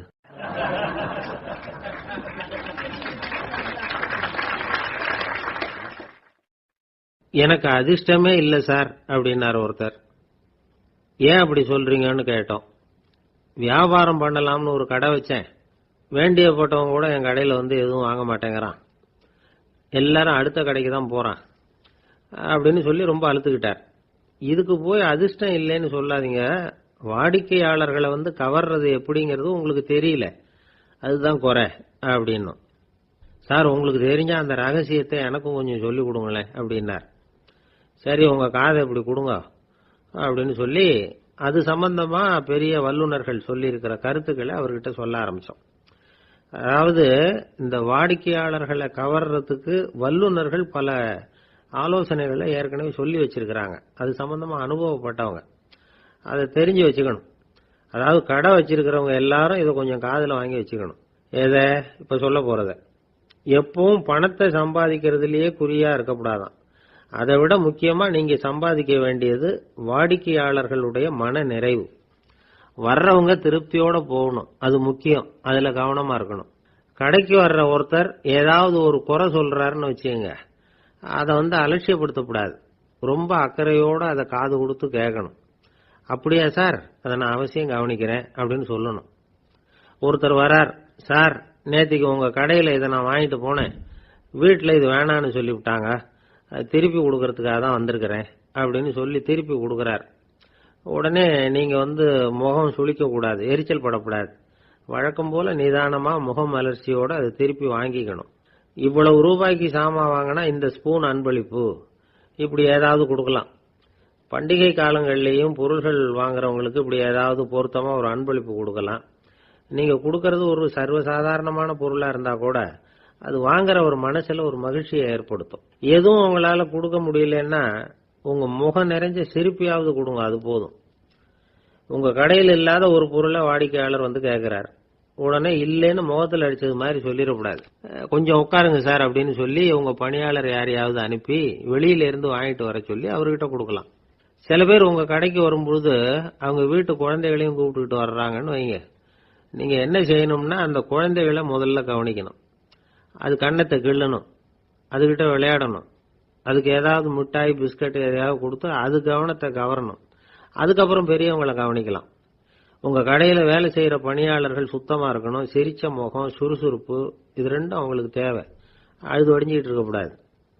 அப்புறம் இன்னொரு விஷயம், அதிகமா பொருள் வாங்குற ஒருத்தர்கிட்ட அதிக மரியாதையாகவும் குறைச்சலா பொருள் வாங்குறவர்கிட்ட வேற விதமாகவும் நடந்துக்க கூடாது. எல்லார்கிட்டையும் சமமா நடந்துக்கணும். 5 ரூபாய்க்கு வாங்கினாலும் சரி, 500 ரூபாய்க்கு வாங்கினாலும் சரி, அவங்க கிட்ட நீங்க காட்டுற மரியாதையில வித்தியாசம் இருக்கக்கூடாது. எல்லாத்துக்கும் மேல உங்க கடையில ஒரு பொருள் வாங்கினா அது உண்மையானதா இருக்கும், தரமுள்ளதா இருக்கும் அப்படிங்கிற நினைப்பு ஜனங்களுக்கு வரணும். அதனால தரமான பொருளையே நீங்க உங்க கடையில வச்சிருக்கணும். இது வரைக்கும் நான் சொன்னதையெல்லாம் கவனத்துல வச்சுக்கிட்டு நீங்க கடையை ஆரம்பிச்சீங்கன்னா வியாபாரம் பிச்சுக்கிட்டு போகும். அப்படி போகலன்னா அதுக்கப்புறம் கேளுங்க. ஏன்னா இந்த யோசனைகள்லாம் அனுபவப்பட்டவங்க சொல்லி இருக்கிற யோசனைகள். இந்த யோசனைகள்ல நீங்க எச்சரிக்கையா இருக்க வேண்டிய ஒரு விஷயம் உண்டு. அது என்னங்கிறதையும் தெரிஞ்சு வச்சுக்கிறது நல்லது. என்னுடைய நண்பர் ஒருத்தர் வந்தார். சார் உங்க யோசனையை கேட்டதுனால நான் ஒரு அறை வாங்கினதுதான் மிச்சம்னார். என்ன ஆச்சுன்னு கேட்டேன். எங்க கடைக்கு ஒரு பெரிய அம்மா குழந்தைய தூக்கிட்டு வந்தாங்க சார். உங்க யோசனைப்படி அந்த குழந்தையோட கண்ணத்தை கிள்ளணும்னு முயற்சி பண்ணினேன். திடீர்னு அந்த நேரம் பார்த்து அந்த குழந்தை தலையை குனிஞ்சுக்கிட்டுது. என் கையை குழந்தையோட கண்ணத்துக்கு பதிலா அதை தூக்கிட்டு வந்தவங்க கண்ணத்தை கிள்ளிவிட்டுது. அதுதான் இப்படி ஆயிட்டுது அப்படின்னார், கண்ணத்தை தடவிக்கிட்டே.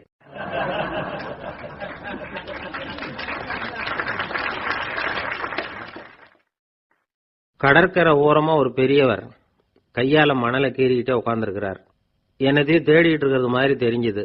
மெதுவா கிட்டத்துல போய் என்னத்தை தேடிட்டு இருக்கிறீங்க அப்படின்னு கேட்டோம். அவரு சாவகாசமா நிமிந்து பார்த்து நிம்மதியை தேடிட்டு இருக்கிறேன்னார். நாங்க ஒரு மாதிரி ஆயிட்டோம்.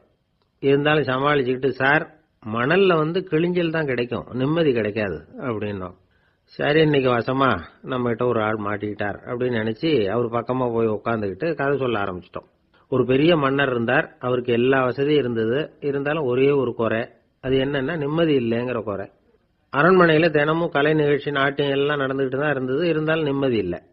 சரி நிம்மதி எங்க கிடைக்கும் அப்படின்னு தேட ஆரம்பிச்சார். உடனே அதுக்கான முயற்சிகள்ல தீவிரமா இறங்கினார். நாட்டில் உள்ள தத்துவ மேதைகளை எல்லாம் கூப்பிட்டுட்டு வர சொன்னார். எல்லாரும் சேர்ந்தாங்க. அவங்கள பார்த்து நிம்மதி எங்க இருக்குது அப்படின்னு விசாரிச்சார். அவங்களுக்கு அது தெரிஞ்சா ஏன் இப்படி ராஜா முன்னாடி நின்றுட்டு இருக்க போறாங்க? ராஜாவோட கேள்விக்கு ஒவ்வொருத்தரும் ஒவ்வொரு மாதிரி விளக்கம் கொடுக்க ஆரம்பிச்சிட்டாங்க. எந்த பதிலும் ராஜாவுக்கு திருப்தி அளிக்கக்கூடிய அளவுக்கு இல்லை. சரி போயிட்டு வாங்கன்னு சொல்லி அவங்கள எல்லாம் அனுப்பி வச்சுட்டார். ஒரு நாள் அவர் மாளிகையில உப்பரிகையில நின்றுட்டு இருக்கிறார். அந்த சமயத்துல தெருவுல ஒரு பிச்சைக்காரன் ரொம்ப உல்லாசமா பாட்டு பாடிக்கிட்டே போயிட்டு இருக்கிறான். குரல்ல ஒரு சந்தோஷம், நடையில ஒரு மிடுக்கு, அவன்கிட்ட கொஞ்சம் கூட கவலை இருக்கிறதா தெரியல. உடனே ராஜா அதை பார்த்தார். ஏவலாளிகளை வந்து கைதட்டி கூப்பிட்டார். உடனே ஓடி போய் அந்த பிச்சைக்காரனை இங்க அழைச்சிட்டு வாங்கன்னு உத்தரவு போட்டார். இவங்க உடனே ஓடி போய் அவனை கூப்பிட்டாங்க. அரண்மனைக்கு வாழ்ந்தாங்க. அவன் வரல. அரண்மனைக்குள்ள அடி எடுத்து வைக்க மாட்டேன்னு சொல்லிவிட்டான். ராஜா கிட்ட வந்து விஷயத்தை சொன்னாங்க. அவருக்கு ரொம்ப ஆச்சரியம், இப்படி ஒரு ஆள் இருக்கிறானா அப்படின்னு. சரி, அவன் என்னதான் சொல்றான் அப்படின்னு விசாரிச்சார். இவங்க மறுபடியும் தெருவுக்கு போய் கேட்டாங்க. என்ன பார்க்கணும்னா ராஜா விருப்பப்பட்டாருன்னா அவரை வேணும்னா இங்க வர சொல்லுங்க அப்படின்னு சொல்லிவிட்டான். அதை வந்து ராஜா கிட்ட சொன்னாங்க. அவருக்கு கோபம் வரல. இவ்வளவு சுதந்திர உணர்வோடு இருக்கிறவன் சாதாரண ஆளா இருக்க முடியாது அப்படின்னு நினைச்சார். உடனே கிடுகிடுன்னு இறங்கி தெருவுக்கு வந்தார். பிச்சைக்காரங்கிட்ட போனார்.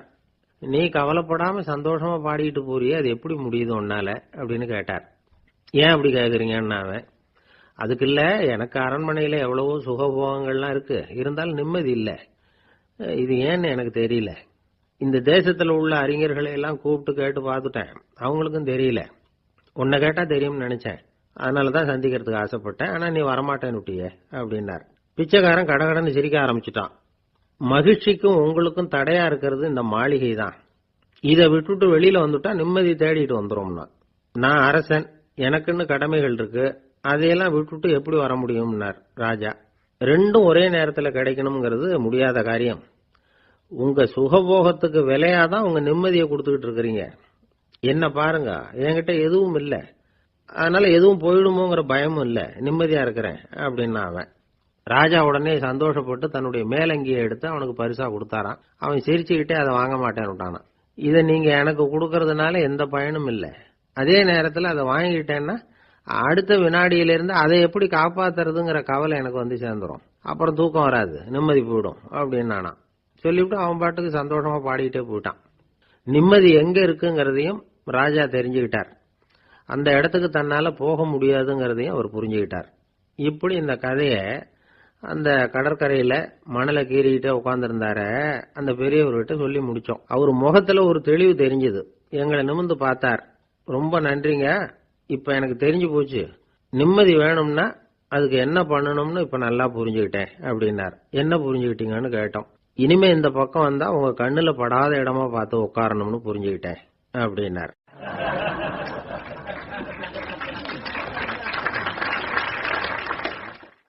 ஒரு நாள் ஒரு 10-15 பள்ளிக்கூடத்து பிள்ளைங்க தேடிட்டு வந்தாங்க. உங்களை பார்த்துட்டு தான் போகணும், அதுக்காக தான் வந்திருக்கோம்னாங்க. என்ன விஷயம்னு கேட்டோம். நாங்கள்லாம் கூடி ஒரு முடிவு பண்ணியிருக்கிறோம், அதை உங்ககிட்ட சொல்லணும் அப்படின்னாங்க. அதுவும் ஒரு வாண்டு பையன் அதை சொன்னான். என்ன முடிவு அது அப்படின்னு கேட்டோம் ரொம்ப ஆர்வமா. அதை இப்போ சொல்ல மாட்டோம், எங்களுக்கு பிடிக்கிற மாதிரி ஏதாவது ஒரு தகவல் சொன்னால் அதுக்கப்புறம் நாங்கள் அதை சொல்கிறோம் அப்படின்னா அந்த வாண்டு பையன். சரி, சின்ன பையன்கிட்ட இன்னைக்கு வசமா மாட்டிக்கிட்டோம் அப்படின்னு நினைச்சுக்கிட்டு அவங்களுக்கு தகுந்த மாதிரி ஒரு கதை சொல்ல ஆரம்பிச்சோம். அது என்ன கதைன்னா, ஒரு பெரிய காடு, அதுல பலவிதமான மிருகங்கள். அந்த காட்டுக்கு ஒரு சிங்கம் தான் ராஜா. எப்பவும் காட்டுக்கு அதுதானே ராஜா. ஒரு பெரிய யானைக்கு இது பொறுக்கல. என்ன இது, எப்ப பார்த்தாலும் இங்க சிங்கத்துக்கே ராஜா பதவி கிடைக்குது, நான்லாம் எவ்வளவு பலசாலியா இருக்கிறேன், அப்படி இருந்தும் எனக்கு அந்த பதவி கிடைக்கலையே அப்படின்னு தனக்குள்ள பொறுமிக்கிட்டே இருந்தது. ராஜா பதவியை நினைச்சு ரொம்ப ஏக்கம், அதுக்கு பதவி மோகம். இந்த சமயம் பார்த்து ஒரு குள்ள நரி கூட்டம் அதை தேடிட்டு வந்தது. ஐயா பெரியவங்களே, நீங்க இந்த காட்டுக்கு ராஜாவா இருக்க ஆசைப்படுறீங்க, அதுல ஒன்றும் தப்பு இல்லை. ஆனா அதுக்கு முன்னாடி நீங்க எங்க கூட்டத்துக்கு கொஞ்ச நாள் தலைவரா இருங்க, அதாவது ராஜாவா இருங்களேன், உங்களுக்கும் ஒரு ட்ரைனிங் கிடைச்சது மாதிரி இருக்கும் அப்படின்னு சொல்லியிருக்குது இந்த கூட்டம், குள்ள நரி கூட்டம். இதை கேட்ட உடனே யானைக்கு ரொம்ப சந்தோஷம் தாங்கல. அதுதான் எப்பன்னு பதவிக்காக காத்துக்கிட்டு இருக்குதே.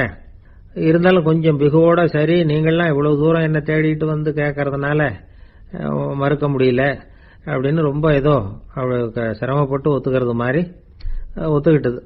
ஏதோ உங்க ஆசைக்கு கட்டுப்படுறேன், கொஞ்ச நாள் உங்க கூட்டத்துக்கு ராஜாவா இருக்கிறதுக்கு சம்மதிக்கிறேன் அப்படின்னுது. உடனே அந்த யானை ராஜ நட போட ஆரம்பிச்சுட்டுது. யானை சாதாரணமா நடந்தாவே எப்படி இருக்குங்கிறது நமக்கு தெரியும், அதுவே ராஜ நட நடந்தா எப்படி இருக்கும் கற்பனை பண்ணி பாருங்க. யானை முன்னாடி கம்பீரமா போய்கிட்டு இருக்குது, தலைவர் இல்லையா, அதனால குள்ள நரிகள்லாம் ரொம்ப அடக்கமா அது பின்னாடி அணிவகுத்து போயிட்டு இருக்குது. ராஜா வாழ்க மன்னர் வாழ்க அப்படின்னு கோஷம் வேற. யானைக்கு தலைகால புரியல, அவ்வளவு சந்தோஷம். அந்த யானைக்கு செருக்கு ஆணவம் எல்லாம் ஏற்பட்டு போச்சு. அதுக்கப்புறம் அது தரையை பார்க்குமா, நிமிர்ந்து நடக்க ஆரம்பிச்சுட்டுது. தரையை பார்க்கறதே இல்லை. அப்படி போயிட்டு இருக்கிறப்போ ஒரு சதுப்பு நிலத்துல திடீர்னு காலை வச்சுட்டுது. அவ்வளவுதான், கால் உள்ள போயிட்டுது. இன்னொரு காலை எடுத்து வச்சுது, அதுவும் உள்ள போயிட்டுது. அந்த 2 காலையும் எடுக்கிறதுக்காக அடுத்த 2 காலையும் அழுத்துச்சு, அதுவும் உள்ள போக ஆரம்பிச்சுட்டுது. இப்ப 4 காலம் வசமா சேத்துல அழுந்தி போச்சு, எடுக்க முடியல. குள்ள நரிகள்லாம் அதை சுத்தி சுத்தி வந்தது. சிலது சுத்தி நின்று டான்ஸ் ஆட ஆரம்பிச்சுட்டுது யானையை பார்த்துட்டு. இதை யானை பார்த்தது. என்ன இது தலைவர், நான் தவிச்சுக்கிட்டு இருக்கிறேன், தொண்டர்கள்லாம் சுத்தி நின்று வேடிக்கை பார்த்துக்கிட்டு இருக்கிறீங்க, டான்ஸ் ஆடுறீங்க அப்படின்னு கேட்டுதான். தொண்டர்களே, தலைவர் நான் தவிச்சுக்கிட்டு இருக்கிறது உங்களுக்கு தெரியலையா? இப்ப உடனே உங்க தலைவரை காப்பாற்ற வேண்டியது உங்க கடமை இல்லையா அப்படின்னு கத்துச்சான் அந்த யானை. குள்ள நரிகள்ல ஒண்ணு முன்னாடி வந்து நின்று அந்த யானையை பார்த்துதான், தலைவரே, எங்களுக்கு ரொம்ப நாளா ஒரு ஆசை, அந்த ஆசையை நிறைவேற்றிக்கிறதுக்காகத்தான் உங்களை எங்க தலைவரா ஏத்துக்கிறோம்னு சொன்னோம் அப்படின்னு தான். என்ன ஆசைன்னு கேட்டிருக்கு யானை. யானை கறி சாப்பிட்டு பார்க்கணுங்கிறது எங்களுக்கு ரொம்ப நாளா ஆசை, அது இன்னைக்கு தான் நிறைவேற போகுது அப்படின்னு தான் அந்த நரி. இதை கேட்ட உடனே அந்த யானை அப்படியே மூர்ச்சி ஆயிட்டு தான். நரிகள்லாம் அது மேலே ஏறி குதற ஆரம்பிச்சுட்டு தான். பதவி மேல இருந்த பேராசை அந்த பலசாலியான யானையே மாட்டி விட்டுட்டு பாத்தீங்களா அப்படின்னு சொல்லி முடிச்சோம் இந்த கதையை அந்த சின்ன பிள்ளைங்க கிட்ட. சரிங்க, இப்ப நாங்க உங்களை தேடி வந்த விஷயம் என்னங்கறத சொல்லவா அப்படின்னா ஒரு வாண்டு பையன். சீக்கிரம் சொல்லு தம்பி, சஸ்பென்ஸ் தாங்கல அப்படின்னும். அவன் மெதுவா எங்களை பார்த்து சொல்றான், எங்களுக்கு கொஞ்ச நாள் நீங்க தலைவரா இருந்தா தேவல அப்படின்னா.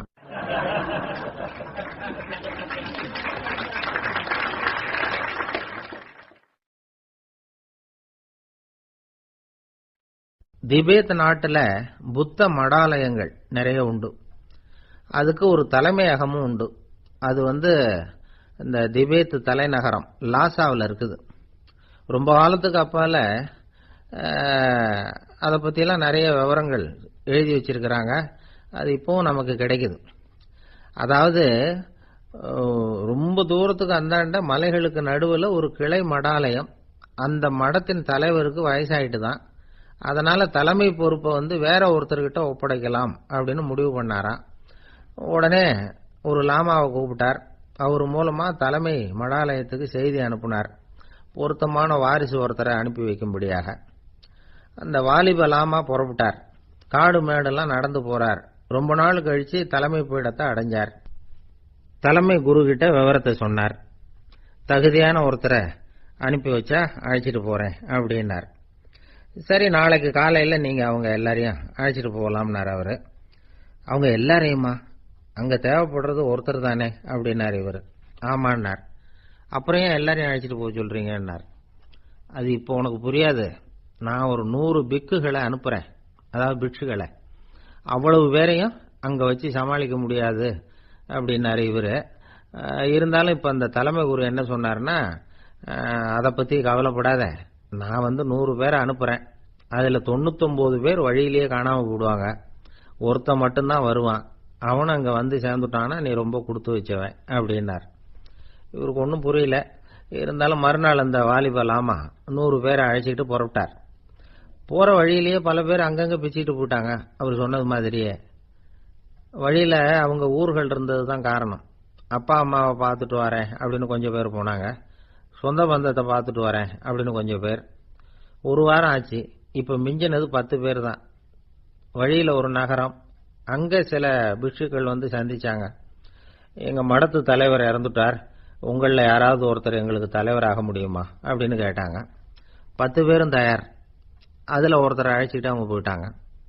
இன்னொரு ஊர்ல சில பேர் வந்தாங்க, வழிமறிச்சாங்க. நில்லுங்க, எங்க மன்னர் மகளுக்கு திருமணம், அதை நடத்தி வைக்க 3 லாமாக்கள் தேவை அப்படின்னாங்க. இப்படி கொஞ்சம் கொஞ்சமா எல்லாரும் காலி. கடைசியில 2 பேரும் மிஞ்சினாங்க. அங்க ஒரு இளம்பெண் எதிரில் வந்தா, எங்க அப்பா வேட்டைக்கு போயிருக்கிறாரு, இன்னும் திரும்பி வரல, வீட்டுல வேற யாரும் இல்ல, தனியா இருக்க பயமா இருக்கு, யாராவது ஒருத்தர் எனக்கு துணையா இருக்கணும் அப்படின்னு கேட்டுக்கிட்டா. எங்க 2 பேர்ல நீயே ஒருத்தரை தேர்ந்தெடுத்துக்கோ, இல்லைன்னா எங்களுக்குள்ள சண்டை வந்துடும் அப்படின்னாங்க. இப்ப மிஞ்சினவர் ஒருத்தர், அவருக்கும் ஒரு சோதனை வந்தது. ஒரு தர்க்கவாதி எதிரில் வந்தான், உன்னோட வாதம் பண்ணணும்னா. இவனோட வாதம் பண்றேன், அது முடிய ரொம்ப காலம் ஆகலாம், தர்க்கத்தில் நான் ஜெயிச்சா அங்க வரேன், இல்லைன்னா இவருடைய சீடன் ஆயிடுவேன் அப்படின்னாரு அவரு. கடைசியா அழைக்க வந்த வாலிபலாமா மட்டும் வெறும் கையோட திரும்பி போனார். அங்க இருந்த வயசான மடாதிபதி கேட்டார், எத்தனை பேர் அங்கிருந்து புறப்பட்டீங்கன்னார். என்னையும் சேர்த்து 101ன்னாரு அவரு. நல்லது, நீயாவது திரும்பி வந்திய, அதுதான் எனக்கு போதும். ஏன்னா நீ தான் எனக்கு உண்மையான வாரிசு.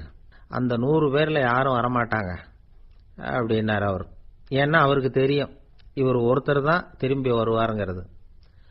திபேத்துல ஒரு பழங்கால பழமொழி உண்டாம், 100 பேர் செல்லலாம், எப்பொழுதாவது ஒருவன் அபூர்வமாக அடைய வேண்டிய இடத்தை அடைவான். இதுதான் அந்த பழமொழி. ஒரு உன்னதமான இலக்கை அடையணும்னா அது அவ்வளவு சுலபமான காரியம் இல்லை. இந்த காலத்து மடாலயம் ஒண்ணு, அதுல ஒரு தலைவர், அவருக்கு வயசாயிட்டது, தனக்கு ஒரு வாரிசை நியமிக்கணும் அப்படின்னு ஆசைப்பட்டார். ரொம்ப கஷ்டப்பட்டு ஒருத்தரை பிடிச்சார், தனக்கு வாரிசா நியமிச்சுட்டு அவர் சமாதி ஆயிட்டார். புதுசா பொறுப்பேற்றுக்கிட்டவர் அப்படியே உட்கார்ந்துருந்தார். அவரை தேடிட்டு பத்திரிகை நிருபர்கள்லாம் வந்தாங்க, கேட்டாங்க. அவரு உங்க பொறுப்புல அவர் பெரியவர் விட்டுட்டு போன இது எவ்வளவு சுமாரா தேரும், எவ்வளவு விட்டுட்டு போனார் அப்படின்னு கேட்டிருக்கிறாங்க. அது என்ன ஒரு 50 லட்சம் இருக்கும் அப்படின்னாராம். அவ்வளவும் பணமா அப்படின்னு கேட்டிருக்காங்க. இல்லைங்க, கடன் அப்படின்னாராம் இவர்.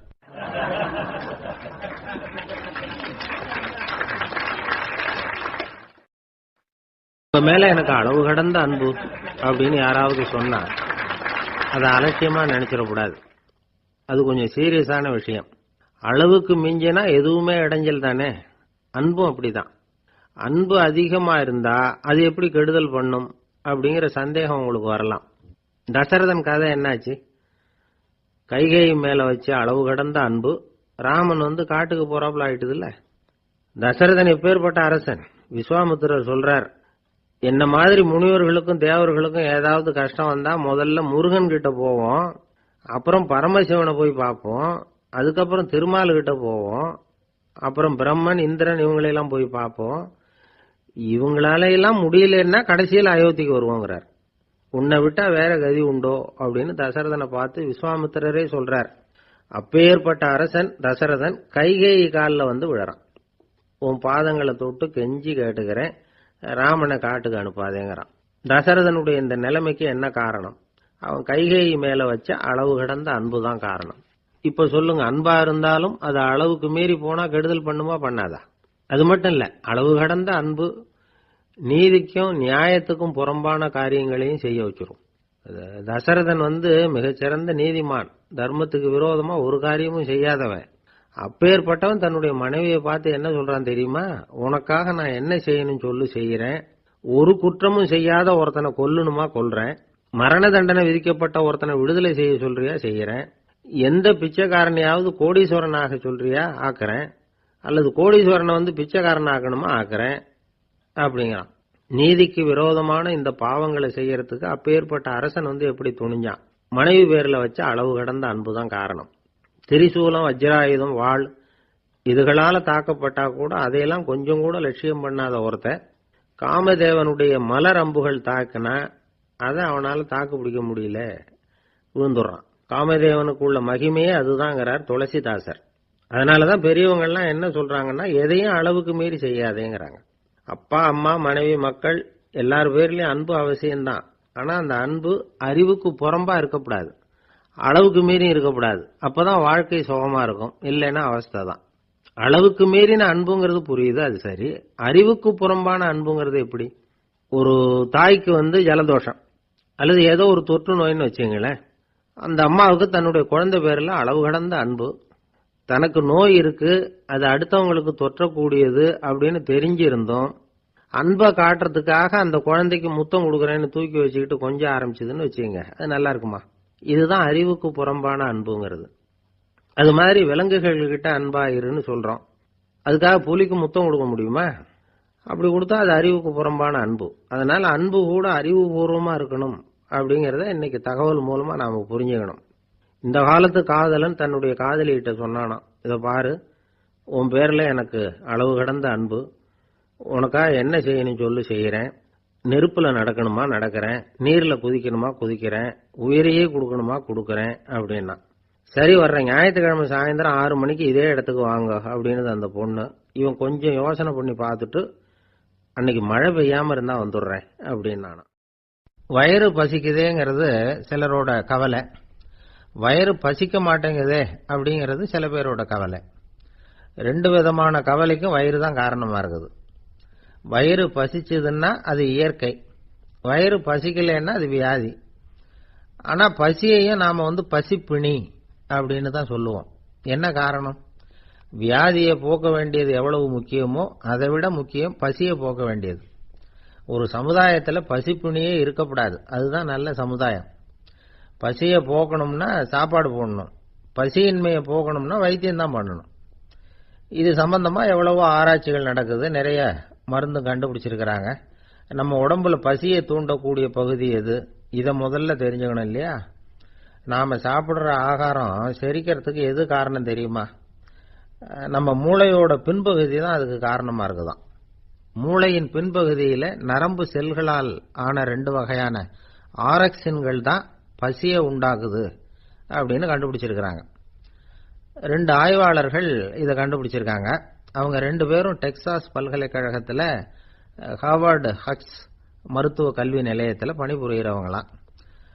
உண்பது தேவைங்கிறது உணரப்படும் போது மூளையின் அந்த குறிப்பிட்ட பகுதி ஆரக்சின் அப்படிங்கிற ஹார்மோன்களை சுரக்கும். அது பசி உணர்வை தூண்டும் அப்படிங்கிறது தான் அந்த ஆய்வாளர்களின் கண்டுபிடிப்பு. இந்த ஆரக்சின் வேற சில உயிரினங்கள்லயும் உண்டு. இப்ப எலிகள்ல கூட இது இருக்குது. அதனால எலிகளை வச்சு இது சம்பந்தமா ஆராய்ச்சி பண்ணாங்க. எலிகள் உடம்புல ஆரக்சினை செலுத்தி பார்த்தாங்க. உடனே என்னாச்சு தெரியுமா? அந்த எலியெல்லாம் பசியால துடிக்க ஆரம்பிச்சுட்டுது. எதையாவது தின்னு பசியை தீர்த்தா போதுங்கிற அளவுக்கு அந்த எலிகள்லாம் அல்லாட ஆரம்பிச்சுட்டுது. இயல்பா சாதாரணமா அந்த எலிகள் எவ்வளவு சாப்பிடுமோ அது மாதிரி 8 முதல் 10 மடங்கு அதிகமான ஆகாரத்தை 1 மணி நேரத்துக்குள்ள சாப்பிட்டு தீர்த்துட்டு தான். சில எலிகளின் மூளையில இந்த ஆரக்சின் அளவை கட்டுப்படுத்தி பார்த்திருக்கிறாங்க. உடனே என்னாச்சு தெரியுமா? அதெல்லாம் சாப்பாட்டை கண்டா முகத்தை திருப்பிட்டு போக ஆரம்பிச்சுட்டு தான். அந்த எலிகளுக்கு பசி எடுக்கலையா. இந்த ஆராய்ச்சியின் அடிப்படையில் பசியை எடுக்காமல் இருக்கிற மனிதர்களுக்கும் பசியை தூண்ட முடியும் அப்படின்னு சொல்லி ஆராய்ச்சியாளர்கள் தெரிவிச்சிருக்கிறாங்க. ஆக ஆரக்சின் தான் பசிக்கு காரணம்ங்கிறது தெரிஞ்சு போச்சு. சரி, இந்த ஆரக்சின் அப்படின்னா என்ன? அது ஒரு கிரேக்க சொல். அதுக்கு பசின்னு அர்த்தம். நம்ம ஆளுங்களுக்கெல்லாம் பசியை தூண்டுறதுக்கு மருந்து தேவையில்லை, பசியை குறைக்கிறதுக்கு தான் மருந்து தேவை. ஒரு அம்மா டாக்டரை தேடி வந்தாங்களாம். டாக்டர், எங்க வீட்டுக்காரருக்கு திடீர்னு அகோர பசி, நிறைய சமைச்சு போடுறேன், அவ்வளவையும் சாப்பிட்டுட்டு கீழே கிடக்கிற குப்பை கூலங்களையும் எடுத்து சாப்பிட ஆரம்பிச்சுடுறார், என்னன்னு கவனிச்சு பாருங்க அப்படின்னாங்களாம். எவ்வளவு நாளா அப்படி இருக்குதுன்னு கேட்டிருக்காரு டாக்டர். 1 வாரமா அப்படி இருக்குதுன்னாங்களாம். இவ்வளவு நாளா ஏன் சும்மா இருந்தீங்க, ஆரம்பத்திலேயே இங்க அழைச்சிட்டு வர வேண்டியது தானே அப்படின்னாராம் டாக்டர். அது ஒண்ணும் இல்லை டாக்டர், வீடு பூரா சுத்தமாகட்டுமேன்னு பார்த்துக்கிட்டு இருந்தேன் அப்படின்னாங்களாம் அந்த அம்மா.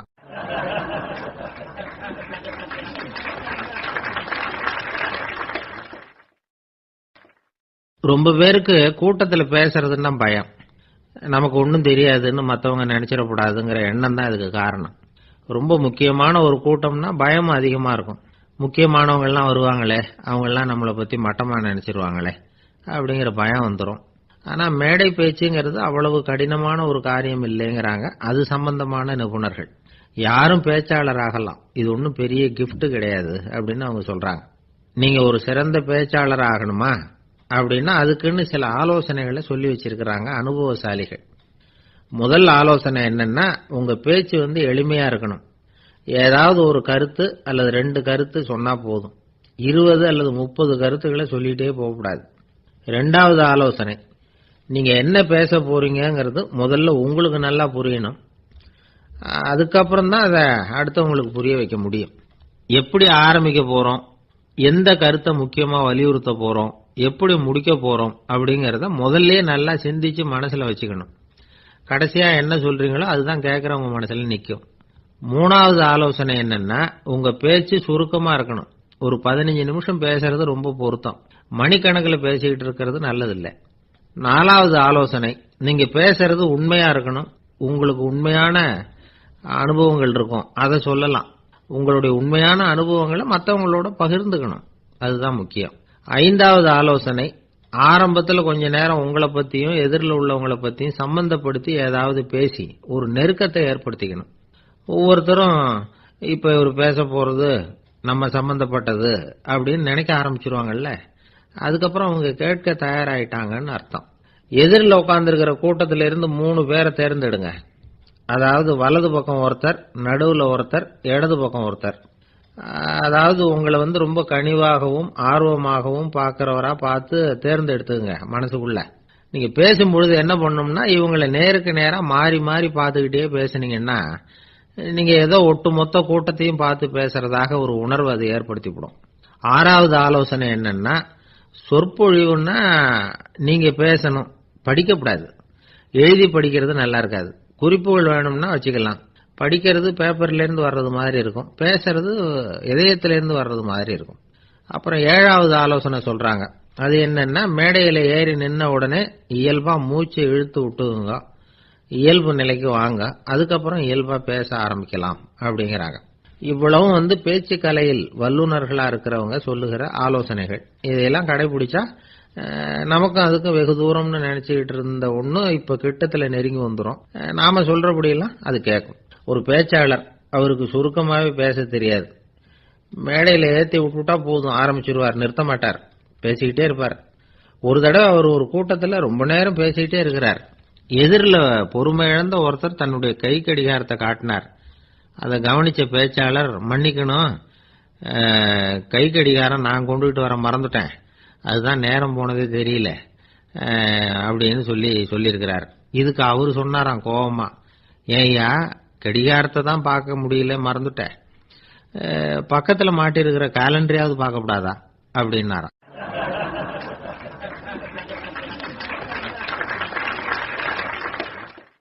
ஒரு ஆளு வேகமா நடந்து போயிட்டு இருந்தான். அவன் வேகமா நடக்கிறதுக்கு காரணம் வெயில் காலம், காலில் செருப்பு இல்ல, மணல் பாதை, அதுதான் வேகம்.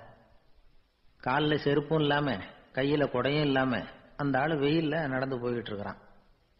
அந்த சமயத்துல இன்னொருத்தன் குதிரை மேல ஏறி அந்த வழியா வந்துகிட்டு இருக்கிறான். அவன் காலில் செருப்பும் இருந்தது, கையில குடையும் இருந்தது. நடந்து போய்கிட்டு இருந்தவன் அந்த குதிரை ஆசாமியை பார்த்து கேட்டான், ஐயா நீங்களும் குதிரை மேல உட்காந்துக்கிட்டு போய்கிட்டு இருக்கிறீங்க, அப்படி இருக்கிறப்போ உங்களுக்கு அந்த செருப்பு என்னத்துக்கு, அதை எனக்கு கொடுத்து உதவலாமே அப்படின்னா.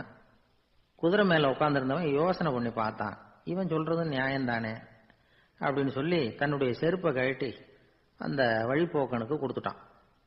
ரொம்ப நல்லதுங்க அப்படின்னு சொல்லி இவன் அதை வாங்கி காலில் மாட்டிக்கிட்டான். அதுக்கப்புறம் மறுபடியும் இவன் ஆரம்பிச்சான், ஐயா நீங்க குதிரையில போறதுனால போக வேண்டிய இடத்துக்கு வேகமா போய் சேர்ந்துருவீங்க, அதனால உங்க கையில அந்த குடை என்னத்துக்கு, நான் நடந்து போயிட்டு இருக்கிறவன் ரொம்ப நேரம் நடக்க வேண்டியிருக்கும் இந்த வெயில்ல, அதனால அந்த குடையையும் எனக்கு கொடுங்களேன் அப்படின்னா. குதிரை வீரன் யோசனை பண்ணி பார்த்தான், இதுவும் நியாயம்தானே அப்படின்னு அவனுக்கு தோணுச்சு. உடனே இறக்கப்பட்டு தன் காலில் இருந்த செருப்பை கொடுத்தது மாதிரியே தன் கையில் இருந்த குடையையும் இவங்கிட்ட கொடுத்துட்டான். அதுக்கப்புறம் அவன் நிம்மதியா புறப்பட்டான். இப்ப மறுபடியும் கை தட்டி அவனை நிறுத்தினான். கீழே நின்றுட்டு இருந்தவன், என்னப்பா ஏன் என்ன நிறுத்தின, இன்னும் ஏதாவது வேணுமா உனக்கு அப்படின்னா குதிரையில இருந்தவன். இவன் மெதுவா வாயை திறந்து அந்த குதிரையையும் என்கிட்ட கொடுத்துருங்களேன்னா. அந்த குதிரை வீரன் இப்ப ஒரு கணம் யோசனை பண்ணி பார்த்தான். உடனே என்ன பண்ணான் தெரியுமா, தன்கிட்ட இருந்த குதிரை சவுக்கை எடுத்தான். குதிரை சவுக்கால அந்த ஆளை வாங்குவாங்கன்னு வீசி தள்ளிவிட்டான். இவ்வளவு சவுக்கடியும் வாங்கிட்டு இந்த ஆள் என்ன பண்ணான் தெரியுமா, சிரிக்கிறான். அடி வாங்கிட்டு யாராவது சிரிப்பாங்களா? குதிரை வீரனுக்கு ஒன்றும் புரியல. என்னப்பா அது, ஏன் இப்படி அடி வாங்கிட்டு இப்படி சிரிக்கிறியே அப்படின்னு கேட்டான். இப்ப அந்த வழிபோக்கன் சொல்றான், ஐயா நான் இப்படி சிரிக்கிறதுக்கு காரணம் இருக்கு. இப்படி குதிரை கேட்டு உங்ககிட்ட அடி வாங்கலைன்னு வச்சுக்கோங்க, என் உயிர் உள்ள வரைக்கும் மனசுல ஒரு தவிப்பு இருந்துகிட்டே இருக்கும். செருப்பையும் கொடையையும் கேட்ட உடனே கொடுத்தவன் குதிரையையும் கேட்டிருந்தா கொடுத்துருப்பானோ அப்படிங்கிற பேராசையில ஏங்கிக்கிட்டே இருந்திருப்பேன். இப்ப உங்ககிட்ட அடி வாங்கின பிறகு என்னுடைய அந்த சந்தேகம் தீர்ந்து போச்சு. என்னுடைய ஆசைக்கு எல்லை எது அப்படிங்கறத எனக்கு புரிஞ்சுட்டு அப்படின்னு சொல்லிவிட்டு அவன் நடக்க ஆரம்பிச்சுட்டானான். ஆசைக்கும் எல்லை உண்டு அப்படிங்கிறத விளக்கறதுக்காக வாரியார் சுவாமிகள் சொல்ற கதை இது. இந்த காலத்திலயும் ஒருத்தன் அது மாதிரி கொடை செருப்போட குதிரையில போய்கிட்டு இருந்தான். எதிரில் நடந்து வந்தவன், ஐயா உங்க கொடையை எனக்கு கொடுங்களேன்னு கேட்டான். உடனே அவன் குதிரையிலிருந்து கீழே குதிச்சு அவனை சாட்டையால் அடிக்க ஆரம்பிச்சுட்டான். இன்னொருத்தர் அந்த வழியா வந்தவர் இதை பார்த்தார். ஏன்பா அவன் கேட்டான், உன்னால முடியலன்னா இல்லைன்னு சொல்லிட வேண்டியதுதானே, அதுக்காக ஏன் இப்படி அவனை போட்டு அடிக்கிறேன்னு கேட்டார். உங்களுக்கு விவரம் புரியாது சார், காலம் ரொம்ப கெட்டு போச்சு. கேட்டதை கொடுத்தேன்னு வச்சுக்கோங்க, இந்த குதிரையே என்னோடது, அவன் திருடிக்கிட்டு போறான் அப்படின்னு என் பேர்ல புகார் கொடுக்க ஆரம்பிச்சிருவான் சார் அப்படின்னா. அது எப்படி அவ்வளவு உறுதியா சொல்றேன்னு கேட்டார் அவரு. ஏற்கனவே அது மாதிரி ஒருத்தன் பேர்ல புகார் கொடுத்துட்டு தான் இந்த குதிரையை நான் தள்ளிட்டு வந்துகிட்டு இருக்கிறேன். ஒரு ஊர்ல ஒரு ராஜா இருந்தார். அவரு ஒரு நாள் காலையில அரண்மனையில மேல் மாடத்துல வந்து நின்றுட்டு இருந்தார். அப்போ ஒரு ஆள் வீதியில ரொம்ப வேகமா ஓடிக்கிட்டு இருக்கான். அதை ராஜா கவனிச்சார். அவன் மனசுல ஏதோ ஒரு தவிப்பு இருக்குங்கிறத புரிஞ்சுக்கிட்டார். உடனே அரண்மனை சேவகர்களை கூப்பிட்டார். அந்த ஆளை இங்க அழைச்சிட்டு வாங்க அப்படின்னார். இவங்க ஓடி போய் அந்த ஆளை அழைச்சிட்டு வந்தாங்க. மன்னர் முன்னாடி நிறுத்தினாங்க. மன்னர் அவனை நிமிர்ந்து பார்த்தார். எதுக்காக இவ்வளவு வேகமா ஓடிக்கிட்டு இருக்கிற அப்படின்னு கேட்டார். இதுக்கு அவன் சொன்னா, மன்னா நம்ம கோட்டையின் வடக்கு வாசல் இருக்கு இல்லையா, அது ஓரமா ஒரு பெரிய பாறாங்கல் கிடக்கு. அதுக்கு அடியில நான் ஒரே ஒரு வெள்ளி நாணயத்தை புதைச்சி வச்சிருக்கேன். அது இப்போ எனக்கு தேவைப்படுது. என்னுடைய மனைவிக்கு ஒரு பரிசு வாங்கி கொடுக்க வேண்டியிருக்கு. அதுக்காக தான் அவசரமா ஓடிக்கிட்டு இருக்கிறேன் அப்படின்னா. மன்னர் யோசனை பண்ணார். அப்புறம் சொன்னார், அதுக்காகவா இப்படி ஓடுற, பரவாயில்ல, அதை பத்தி கவலைப்படாத, நான் உனக்கு 10 வெள்ளி காசுகள் தர்றேன், வாங்கிட்டு திரும்பி போ அப்படின்னார்.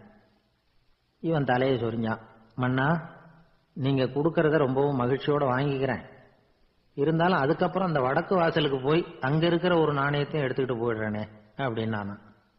இத பாருப்பா, அந்த ஒரு நாணயத்தை மறந்துடு, உனக்கு 100 வெள்ளி நாணயங்கள் தரேன் இருக்கார்.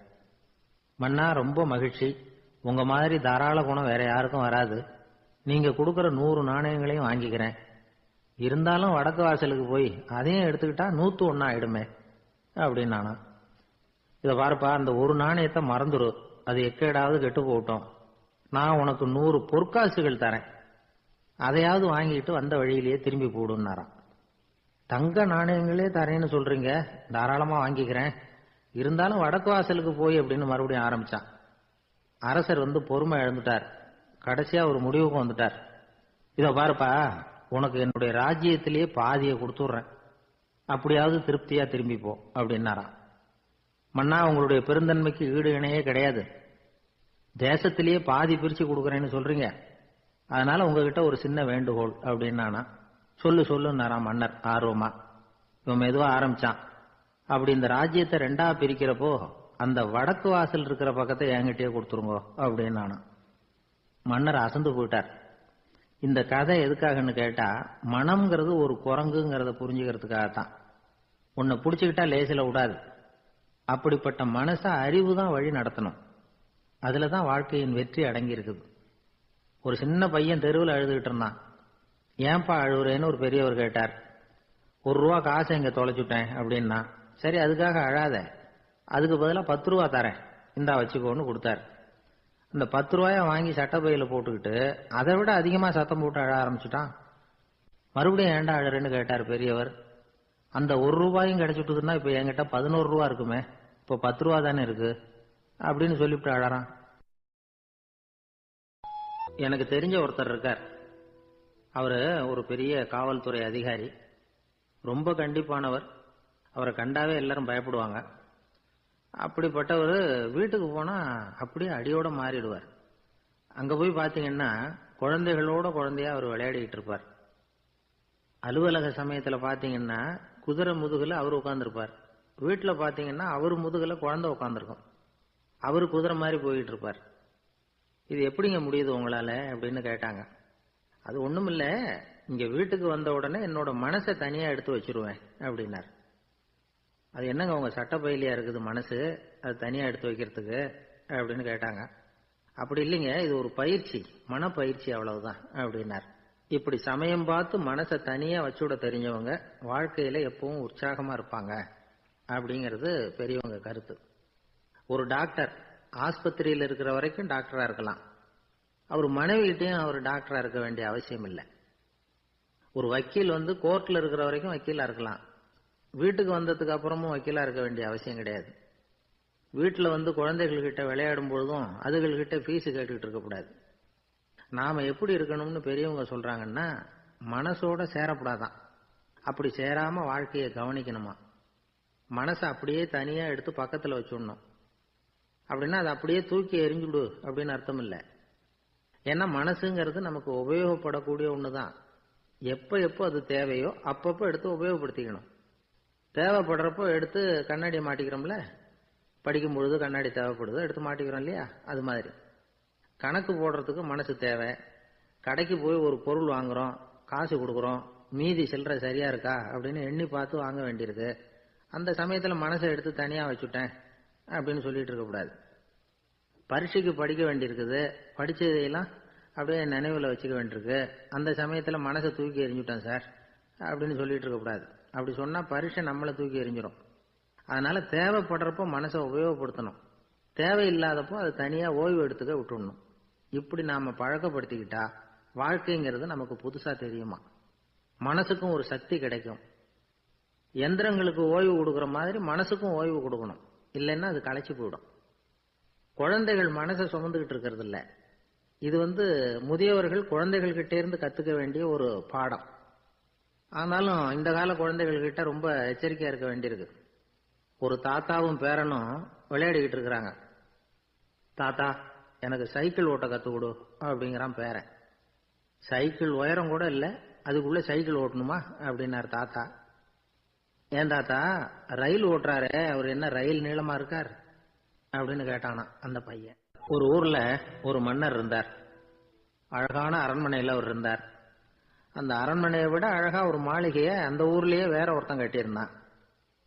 அப்படி கட்டி முடிச்சதுல அவனுக்கு ரொம்ப பெருமை. எத்தனையோ செல்வந்தர்கள்லாம் பார்த்துட்டு, இந்த மாளிகையை விலைக்கு கொடுத்துடுறியா, எவ்வளவு விலை சொன்னாலும் சரி நாங்க வாங்கிக்கிறதுக்கு தயாரா இருக்கோம் அப்படின்னு சொல்லி கேட்டு பார்த்துட்டாங்க. நான் இதை விற்கிறதுக்கு தயாரா இல்லை அப்படின்னு சொல்லிவிட்டான். அவ்வளவு சிறப்பா கலை அம்சத்தோடு அதை கட்டி முடிச்சிருக்கிறான். அதுவே ஒரு பெரிய அரண்மனை மாதிரி இருந்ததுன்னா பாத்துங்களேன். சுற்றிலும் அழகான பூந்தோட்டம். ஒரு நாள் அவன் எங்கேயோ வெளியூர் போயிட்டு திரும்பி வந்துகிட்டு இருக்கிறான். அப்போ அந்த மாளிகை தீப்பெட்டி எரிஞ்சுக்கிட்டு இருக்கு. பதறி போட்டான். விலைக்கு கேட்டவங்க யாராவது இதை செஞ்சிருக்கணும், இல்லைன்னா மன்னரே செய்த சதியோ என்னவோ, இப்படிலாம் அவனுக்கு சந்தேகம்.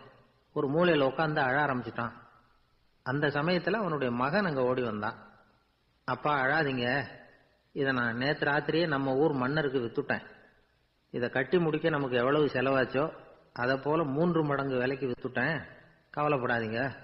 இதை விட அழகான மாளிகையை நாம புதுசா கட்டிக்கலாம்னா. இதை கேட்டதும் அழுதுகிட்டு இருந்தவன் அழுகையை நிறுத்தினான், சிரிக்க ஆரம்பிச்சுட்டான்.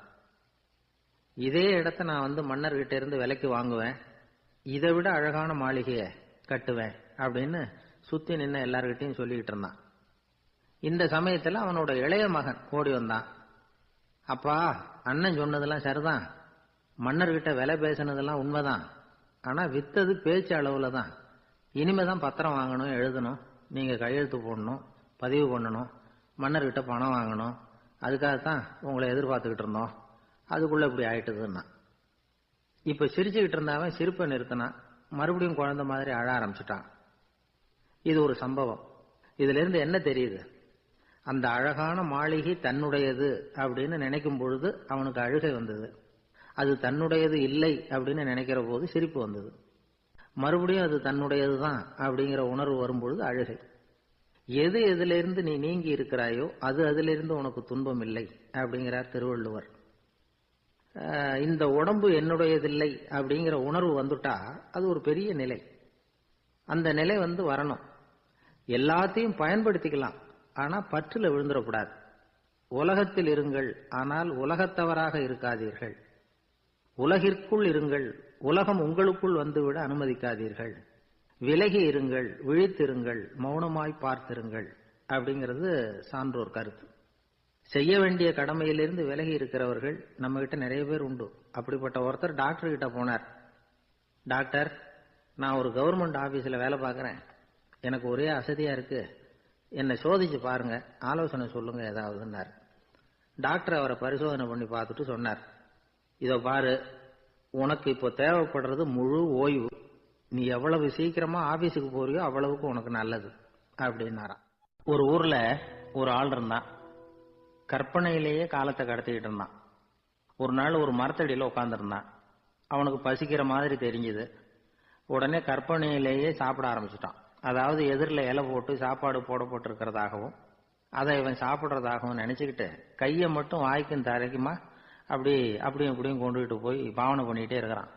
தூரத்துல இருந்து பாக்குறவங்களுக்கு இவன் ஏதோ பலமான விருந்து சாப்பிட்டுட்டு இருக்கிறான் அப்படின்னு தான் தோணும். அது மாதிரியே பண்ணிட்டு இருந்தான். அந்த வழியா ஒரு சன்னியாசி வந்துகிட்டு இருந்தார். இவனை பார்த்தார். என்ன இவன் இப்படி பண்ணிட்டு இருக்கிறானே அப்படின்னு நினைச்சாரு. கொஞ்ச நேரம் அவனையே உத்து பார்த்துக்கிட்டு இருந்தார். இவரை பார்த்ததும் அவன் இன்னமும் சுவாரஸ்யமா சாப்பிட ஆரம்பிச்சுட்டான். அப்பப்பா என்ன இது, இந்த குழம்பு இவ்வளவு காரமா இருக்கு, என்னுடைய நாக்கே எரிஞ்சு போடும் போல இருக்க அப்படின்னு சொல்லிட்டு பக்கத்துல ஒரு குவளையை எடுத்து தண்ணி குடிக்கிறது மாதிரி பாவனை பண்றான். அப்பாடா இப்ப கொஞ்சம் பரவாயில்ல அப்படின்னு சொல்லிட்டு குவளையை கீழே வைக்கிறது மாதிரி ஒரு பாவனை பண்றான். சன்னியாசி பார்த்தார். என்னப்பா சாப்பாட்டுல காரம் அதிகமோ அப்படின்னார். ஆமா சுவாமி, ஞாபகம் மறதியில் கொஞ்சம் மிளகாய் அதிகமா சேர்த்துக்கிட்டேன் அப்படின்னா. சரி சாப்பிடு அப்படின்னு சொல்லிட்டார். அவன் சாப்பிட்டு முடிக்கிற வரைக்கும் பொறுமையா உட்காந்துருந்தார். அவன் அப்பாடா அப்படின்னு சொல்லிட்டு மறுபடியும் தண்ணி எடுத்து குடிச்சான். எல்லாம் கற்பனையிலேயே. அதுக்கப்புறம் சன்னியாசி பேச ஆரம்பிச்சார். இதை பாருப்பா, உன்னுடைய கற்பனையை நான் மெச்சுறேன். இருந்தாலும் உன் சாப்பாட்டுல ஒரு இனிப்பையும் வச்சிருக்கலாமே, ஏன் மிளகாய அளவுக்கு அதிகமா போட்டுட்டு அவஸ்தைப்படுற அப்படின்னார். அவன் யோசிக்க ஆரம்பிச்சான். அதுக்கப்புறம் இவர் சொன்னார், இதை பாருப்பா, இனிமேல உன்னுடைய கற்பனையும் உயர்ந்ததாக இருக்கட்டும் அப்படின்னு உபதேசம் பண்ணிவிட்டு போனார். எப்பவும் உயர்வை பத்தியே சிந்திக்கணும். உயர்வு கிடைக்கலன்னா கூட அப்படி சிந்திக்கிறத நிறுத்தப்படாது அப்படிங்கிறார் திருவள்ளுவர். உள்ளுவது எல்லாம் உயர் உள்ளல், மற்ற அது தள்ளினும் தள்ளாமை நீர்த்து. ஊக்கம் இல்லாம உலகத்துல வாழ்ந்து பிரயோஜனம் இல்லை. அதனால உயர்வாகவே சிந்திக்கணும். அது நம்மளை ஊக்கப்படுத்தும். இது பெரிய ஒரு வாக்கு. இந்த உலகத்துல கற்பனையிலேயே வாழ்கிற சில கஞ்சர்களும் உண்டு. அதாவது 2 கஞ்சர்கள், 2 பேரும் பக்கத்து பக்கத்து ஊர்ல இருந்தாங்க. பொங்கல் சமயம். ஒரு கஞ்சன் தன்னுடைய மகனை கூப்பிட்டான். இதோ பாருப்பா, பக்கத்து ஊர்ல என்னுடைய நண்பன் ஒருத்தன் இருக்கிறான். அவனுக்கு பொங்கல் பரிசு ஏதாவது கொடுக்கணும். நான் ஒரு 4 ஆட்டுக்குட்டியை தரேன், நீ கொண்டுகிட்டு போய் கொடுத்துட்டு வந்து விடுறியா அப்படின்னு கேட்டான். சரி நான் புள்ள. ஒரு பைய கையில் எடுத்துக்கோன்னா அவன் எடுத்துக்கிட்டான். இந்த ஆட்டுக்குட்டி பிடிச்சிக்கோ அப்படின்னு சொல்லி ஒவ்வொன்னா போடுறேன் பார் அப்படின்னு சொல்லிட்டு 1 2 3 4 அப்படின்னு எண்ணிக்கிட்டே வெறும் சைகையாலேயே ஆட்டுக்குட்டியை பிடிச்சி போடுறது மாதிரி பாவனை பண்ணிட்டு இருக்கிறான். அவன் பிள்ளையும் அது ரொம்ப அக்கறையா வாங்கிக்கிறது மாதிரி வாங்கிட்டு அந்த பைய தூக்கிட்டு அடுத்த ஊருக்கு போறான். இவன் அங்க போய் சேர்ந்த நேரத்துல அந்த கஞ்சன் ஊர்ல இல்ல, எங்கேயோ வெளியில போயிருக்கிறான். அவனோட புள்ள மட்டும்தான் வீட்டுல இருந்தான். இவன் அவன்கிட்ட, இதை பாரு, எங்க அப்பா உங்க அப்பாவுக்கு ஆட்டுக்குட்டி கொடுத்து அனுப்பியிருக்கிறாரு, பிடிச்சுக்கோ அப்படின்னு சொல்லி பாவனையிலேயே ஒவ்வொன்னா எடுத்து அவன்கிட்ட கொடுத்துட்டான். அவனும் வாங்கிட்டான் வாங்கறது மாதிரி. அப்புறம் சொன்னான், சரிப்பா நானும் பதிலுக்கு ஏதாவது ஒன்னுகிட்ட கொடுக்கணும் இல்லையா, அதனால அந்த பைய புடி, ஒரு 10 எலும்பிச்சம்பழம் தரேன், பதிலுக்கு அதை நீ எடுத்துட்டு போ அப்படின்னு சொல்லி கையாலேயே ஒவ்வொன்னா எடுத்து போடுறது மாதிரி பாவனை பண்ணிவிட்டான். அவனும் ரொம்ப நன்றி அப்படின்னு சொல்லிவிட்டு அதை வாங்கிட்டு போயிட்டான். கொஞ்ச நேரம் கழிச்சு வெளியில போயிருந்த அப்பங்காரன் திரும்பி வந்தான். உள்ள சொன்னான், அப்பா உன்னோட நண்பர் அவருடைய மகன் மூலமா உனக்கு 6 ஆட்டுக்குட்டி கொடுத்து அனுப்பியிருந்தார், நானும் பதிலுக்கு ஒரு 10 எலுமிச்சம்பழம் கொடுத்து அனுப்பியிருக்கிறேன் அப்படின்னா. எப்படிடா கொடுத்தேன்னு கேட்டார் அப்பா. இப்படிதான் கொடுத்தேன்னு சொல்லி சைகையிலேயே காட்டினான். இதை பார்த்ததும் அப்பங்காரனுக்கு பயங்கரமா கோவம் வந்துட்டுது. பலார்னு அரைஞ்சுட்டான் பையனு. ஏன்பா அரைஞ்ச, 10 எலுமிச்சம்பழம் கொடுத்துட்டேனே அப்படிங்கிறதுக்காகவா அப்படின்னு கேட்டான். அது கூட பரவாயில்ல, நீ காட்டுற சைகையை பார்த்தா ஆரஞ்சு பழம் சைஸுக்கு இருக்குதே, அவ்வளவு பெருசா ஏன் கொடுத்த, அதுதான் எனக்கு கோபம் அப்படின்னு. ஒரு ஊர்ல ஒரு குரு இருந்தார், ஜென் குரு. அவரை தேடிட்டு ஒரு மன்னர் வந்தார். வந்தவர் ஜப்பான் மன்னர். தோட்டக்கலையை பத்தி தெரிஞ்சுட்டு போறதுக்காக அவர் வந்தார். எப்படி தோட்டம் அமைக்கிறது அப்படிங்கறத பத்தி அந்த குரு விவரமா சொல்லி கொடுத்தாரு. 1 நாள் 2 நாள் இல்ல, 3 வருஷம் கத்து கொடுத்தார். அதுக்கப்புறம் சொன்னார், நான் கத்து கொடுத்துட்டேன், இனிமே நீங்க போகலாம், போய் தோட்டம் அமைக்கலாம், அதுதான் உங்களுக்கு பரிசை. தோட்டம் அமைச்ச பிறகு சொல்லி அனுப்புங்க, நான் வந்து பாக்கிறேன். நீங்க இங்க என்னவெல்லாம் கத்துக்கிட்டீங்களோ அதையெல்லாம் அங்க செயல்முறையில செஞ்சு காட்டுங்க அப்படின்னு சொல்லி அனுப்பி வச்சார். மன்னர் போனார். அரண்மனைக்கு பக்கத்திலேயே ஒரு பெரிய தோட்டத்தை உண்டு பண்ணினார். அழகான மரங்களையும் செடிகளையும் உருவாக்கினார். கிட்டத்தட்ட 1000 தோட்டக்காரர்களை பயன்படுத்தி 3 வருஷங்கள் முயற்சி பண்ணி அந்த அழகான தோட்டத்தை உருவாக்கினார். குரு கிட்ட இருந்து செய்தி வந்தது, நாளைக்கு வந்து தோட்டத்தை பார்க்கறேன் அப்படின்னு. மன்னர் உடனே சுறுசுறுப்பாயிட்டார். முதல் நாளே தோட்டத்தை சுத்தப்படுத்தினார். ராத்திரி பூரா யாரும் தூங்கல. எல்லாருக்கும் தோட்டத்தை ஒழுங்குபடுத்துற வேலை. அது அந்தந்த இடத்துல ஒழுங்கா இருக்குதா அப்படின்னு சரி பார்த்தாங்க. ஒரு தவறும் இல்லாத வகையில் அதை ஒழுங்குபடுத்தினாங்க. மறுநாள் குரு வந்தார், தோட்டத்தை பார்த்தார். அவருக்கு கோபம் வந்துட்டுது. மன்னருக்கு ஆச்சரியம், எப்பவும் சிரிச்சுக்கிட்டே இருக்கிறவர் இப்ப எப்படி இருக்கிறாரே அப்படின்னு. மெதுவா குரு கிட்ட போய் எல்லாம் சரியா தானே இருக்குது அப்படின்னார். எல்லாம் சரிதான், ஆனாலும் எங்கே அந்த பொன்னிற காற்று அப்படின்னார். உதிர்ந்த இலைகள், பொன் மஞ்சள் நிற இலைகள் காற்றில் அப்படி புரண்டு ஓடுவதை நான் பார்க்க முடியவில்லையே அப்படின்னாராம். அது இல்லாம இந்த தோட்டம் உயிரோட்டம் உள்ளதா இருக்காது, இதுல பாடல் இல்லை, ஆடல் இல்லை, அதெல்லாம் இல்லாம இந்த தோட்டம் ரொம்பவும் செயற்கையா தெரியுதுன்னாராம். மன்னர் இப்பதான் யோசனை பண்ணார். கீழே கிடந்த காஞ்சி போன இலைகள் மட்டும் இல்ல, மரத்துல இருந்த காஞ்சி போன இலைகளையும் அப்புறப்படுத்தி சுத்தமா வச்சிருக்கிறார். இறப்பும் வாழ்க்கையினுடைய ஒரு பகுதி தான். மரணம்ங்கிறது வாழ்க்கைக்கு எதிரானது அல்ல, அதை நிரப்பும் ஒரு பகுதி தான் அது. மரணம் இல்லையில் வாழ்க்கையே இல்லை அப்படிங்கிறது பெரியவங்க கருத்து. இப்ப அந்த தோட்டம் அழகா தான் இருக்குது, இருந்தாலும் அது ஒரு ஓவியம் மாதிரி உயிர் இல்லாமல் இருக்கு. குரு ஒரு வாளியை கையில எடுத்துக்கிட்டார், தோட்டத்தை விட்டு வெளியில போனார். ஏற்கனவே வீசி எறிந்த அந்த சருகுகளை எல்லாம் அள்ளி கொண்டுட்டு வந்தார். உள்ள எல்லா இடங்கள்லயும் அதை வீசினார். உடனே காத்து அந்த காய்ந்த சருகுகளையும் பழுத்த இலைகளையும் அசைக்க ஆரம்பிச்சுட்டுது. இப்போ அங்க சலசல சத்தம், சங்கீதம், இலைகளின் நடனம், ஓவியம் மாதிரி இருந்த அந்த தோட்டத்துக்கு இப்போ உயிர் வந்துட்டுது. இதுதான் அந்த பொன்னான காற்று அப்படின்னாராம் குரு. மன்னருக்கு புரிஞ்சது. மிகப்பெரிய ஜென் கேள்வி ஒன்று உண்டு. உம்மான் அப்படிங்கிற ஒரு பெரிய குருவை பார்த்து துறவி ஒருத்தர் கேட்டாராம், இலைகள் எல்லாம் கீழே விழுந்து மரங்கள் மொட்டையாக இருக்கும் பொழுது என்ன நடக்கும்? இதுதான் கேள்வி. இதுக்கு உம்மான் சொன்ன பதில் பொன்னான காற்று, தி கோல்டன் விண்ட் அப்படின்னாராம்.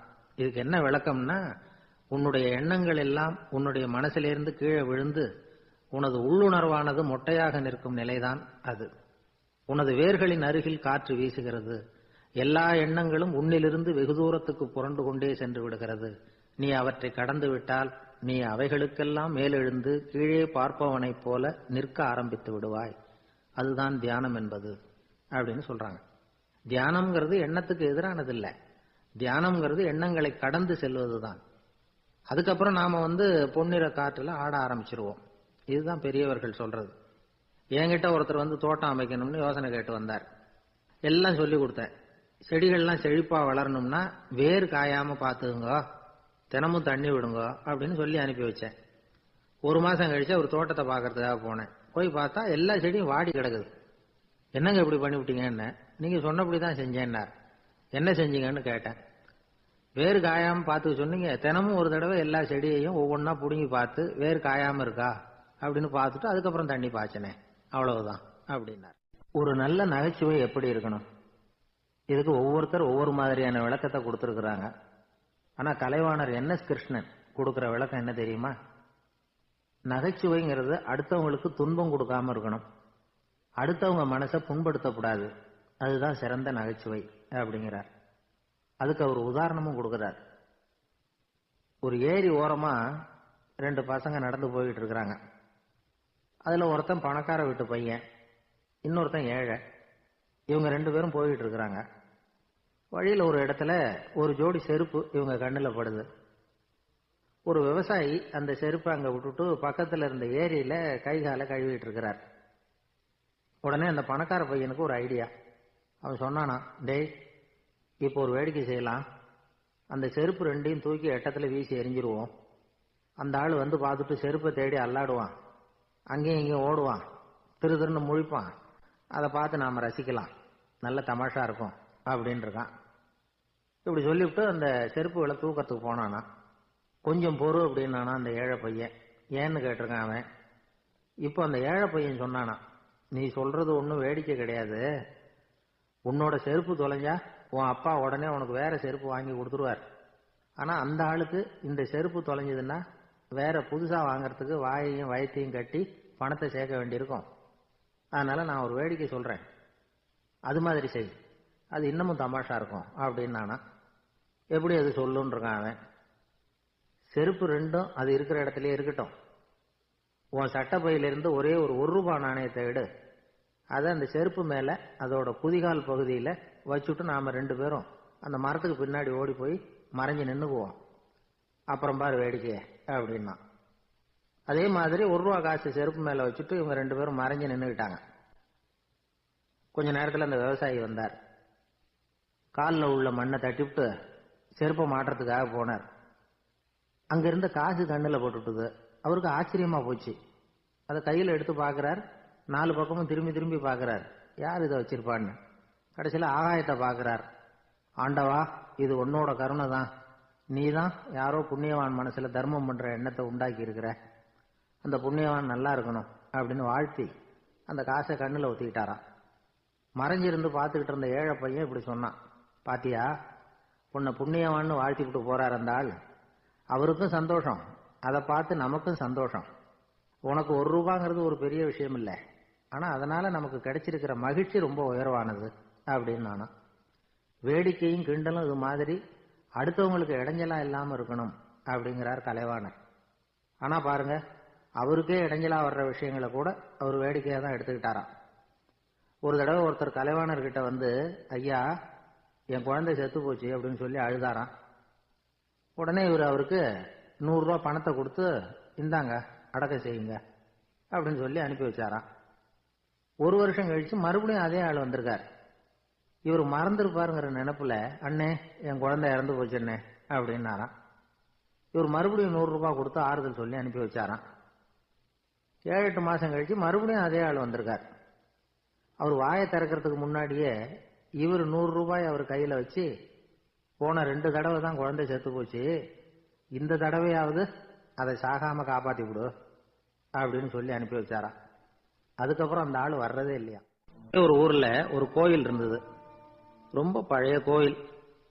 உள்ள போறதுக்கே பயமா இருக்கும், எந்த நேரத்துல இடிஞ்சு விழுந்துருமோ அப்படிங்கிற பயம்.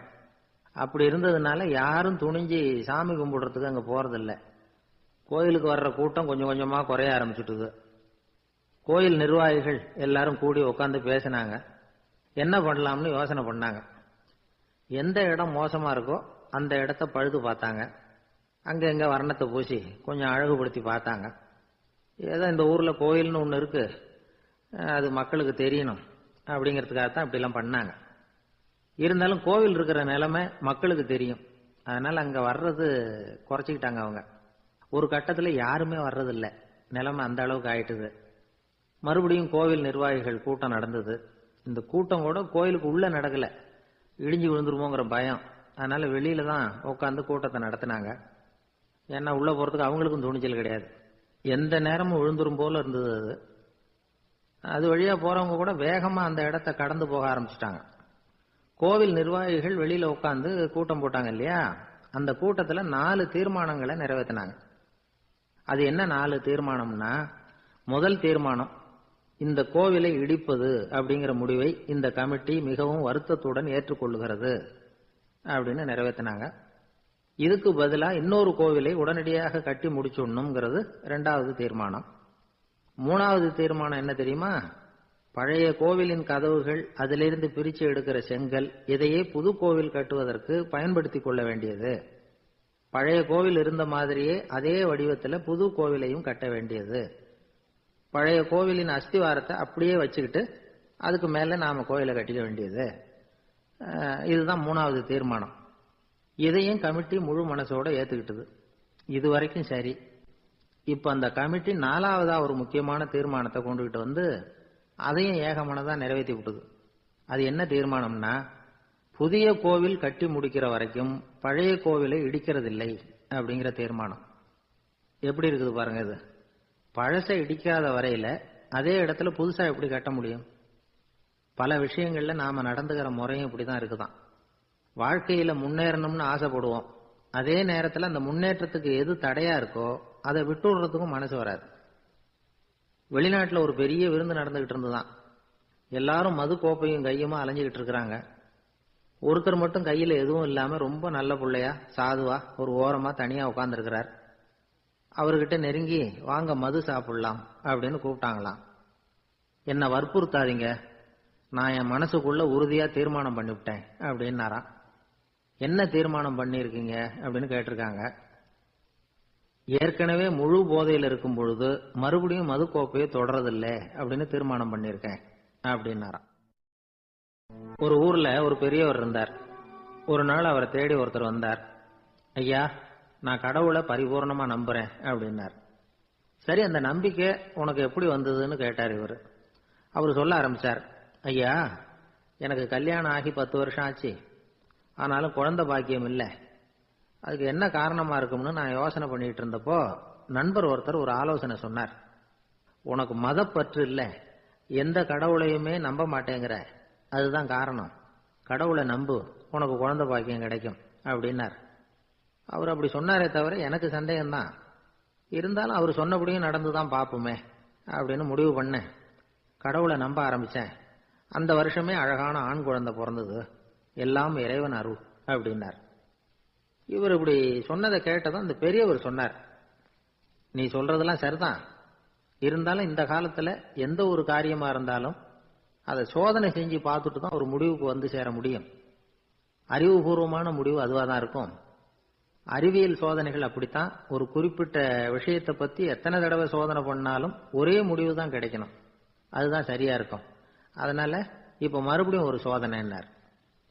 என்ன செய்யணும் அப்படின்னு கேட்டார் இவர். கடவுள்கிட்ட ஒரு பெண் குழந்தை வேணும்னு கேளு. முதல்ல ஆண் குழந்தையை கொடுத்தது மாதிரியே இப்போ ஒரு பெண் குழந்தையையும் கொடுக்கறாரா பார்க்கலாம் அப்படின்னார். சரின்னு சொல்லி இவர் அதே மாதிரி முயற்சி பண்ணினார்.